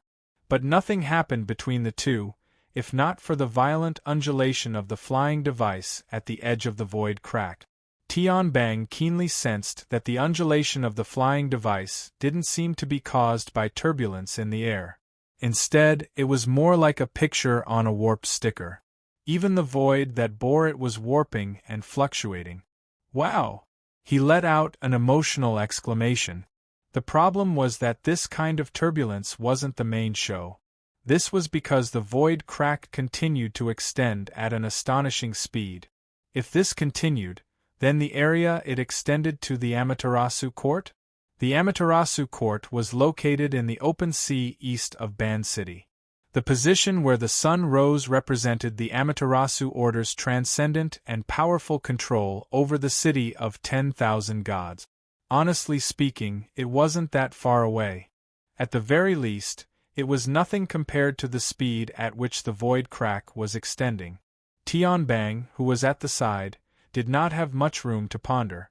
In just a few breaths' time, in the east, half of the sky that was already filled with greenish-black colors suddenly shone brightly. It was as if a sun had leaped out more than 10 hours in advance. Or was it a nuclear bomb that had crashed there? Tianbang really thought so. But after a long time, he didn't see a mushroom cloud rise, nor did he hear any explosion. He couldn't help but feel a little confused. Was it a nuclear explosion? Tianbang asked Hiyuan. The latter also shook her head. Although it was convenient, it would still miss a considerable amount of information. It was difficult to make a quick judgment. As they spoke, the strong light in the east dimmed. In this barely visible light, the spreading of the void crack finally seemed to be hindered. It was as if there was some kind of power in the strong light that was resisting it. Or more accurately, it was an invisible barrier that no one had discovered before. It was blocking in front of the void crack and was slowly appearing under the collision. In a sense, the void crack was spreading. But it was no longer like before, where it seemed to be tearing the sky apart. Instead, it began to spread. It was as if an invisible porcelain had been smashed in the void, and a spiderweb-like crack appeared. And in the inner layer of the crack, which was the depths of the strong light, there seemed to be vaguely a tree trunk, branches, and leaves, as well as the corresponding veins, extending outwards. This wasn't just a description, it was an actual image. There really was a giant tree that towered into the sky. Its canopy was like the clouds, but it was also colorful. It filled more than half of the lens, and it was far from being able to capture it. It felt as if its branches and leaves had even spread to the coastline of Band City, and were moving towards a deeper area. But now, a small half of this scene had already been torn apart by the void crack. One could vaguely see thick branches and gorgeous colorful leaves breaking off and flying down. They came from nothingness and returned to nothingness. No matter who it was, no matter how close or far, when they saw this scene, they were all momentarily speechless. And this scene didn't last for too long. As the strong light continued to weaken, the giant tree that towered into the sky also dimmed. Even the void crack that had caused everything to explode seemed to have been filled with too much light. Finally, its momentum dissipated, and it gradually closed up without a trace. Another few seconds passed. Everyone's line of sight was once again covered by the curtain of night that should have been present during nightfall. The sea and sky to the east of Band City were once again vast and boundless.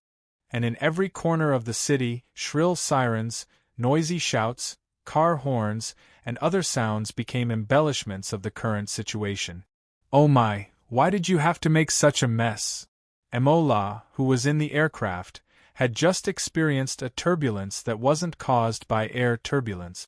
With her highly sensitive senses, she could even hear the many circuits of the aircraft, and the groans of the outer shell cracking and shaking. The various furnishings in the luxurious cabin that she was in were also a mess. Most importantly, she was already all alone. The two people who were originally riding with her were forced to return to take charge of the defense of the God Court the moment the void crack appeared. They didn't even greet them. This was really rude. That's right. An unexpected result. Emola laughed in self-mockery. She raised her wine cup. The cup contained a bit of wine that she had saved from a spilled wine bottle. She didn't mind. She let the translucent wine swirl around the rim of the cup and between her lips and teeth, just like the undulating void. Compared to this, the wine was really dull and tasteless. She's younger than me by 10 years. Is it because of her talent, or is there some other reason? In any case, it looks delicious. Her teeth streaked across the wine, and she rubbed her lips that were painted light purple. Blood slowly came out. She didn't feel any pain. Instead, her smile became all the more bewitching. But in the next second, she confirmed the direction of the aircraft. She rolled her eyes, got up, and walked into the cockpit with large strides. "Are you trying to bring me to my death? It's troublesome, the wrong angle. How can I go to the Amaterasu God Court, Sia City? Thank you. Speaking of which, do you have enough fuel? Registration for the intercity aircraft? Visiting relatives. My blood sister is there. Yeah, there's a cheap master there too." The aircraft brushed shoulders with the low-flying fighter jet. Going to Sia City required flying over the skies of Band City. There were still some rational pilots who took a detour around Beishan Lake. The problem was that in the eyes of some people, this so-called detour was meaningless. Emola could clearly feel that when the aircraft passed through the thick clouds above Band City, the cracks in the void and the powerful light couldn't completely tear through them. Her body and soul structure clearly had a sort of marvelous penetrative feeling. Emola maintained her smile, and this feeling quickly disappeared without a trace. She didn't say anything else. Of course, it was also possible that he had entered a level that she still couldn't reach. She didn't bother about this. She just drained the remaining wine in her cup in one gulp. Very gentlemanly. Delicious boy. He Yuan and Tianbang were thousands of kilometers away, especially on the level of extraordinaries. It was really hard for them to grasp the details of the situation over at Band City. But no matter what was said, the most difficult and complicated period should have passed as the aircraft passed through the skies above Band City and headed in the direction of the old continent. There was no follow-up from the direction of the Amaterasu God Court or the direction of Beishan Lake. Both sides entered a seemingly tacit state of silence. It was frail, but it gave one a narcotic sense of security. Yuan's eyebrows relaxed a bit, but she cut a bit of a sorry figure at the moment. She said, "I'll go take care of it." Tianbang said without thinking, "I don't mind." Yuan didn't respond at all. She just left. Tianbang shrugged his shoulders, his gaze sweeping over the live image. There was no longer any meaning in the situation over at Band City. The few people who stood at the very top of the world were taking revenge on one side while stealing from the main camp. Their thoughts were clear, and the results were vague yet barely acceptable. They wouldn't be able to find the trigger to erupt in a short amount of time, probably. After all, even if the changes on the level of extraordinaries were laid out before their eyes, they wouldn't be able to understand them. In comparison, he was a bit more interested in tracing back to the source.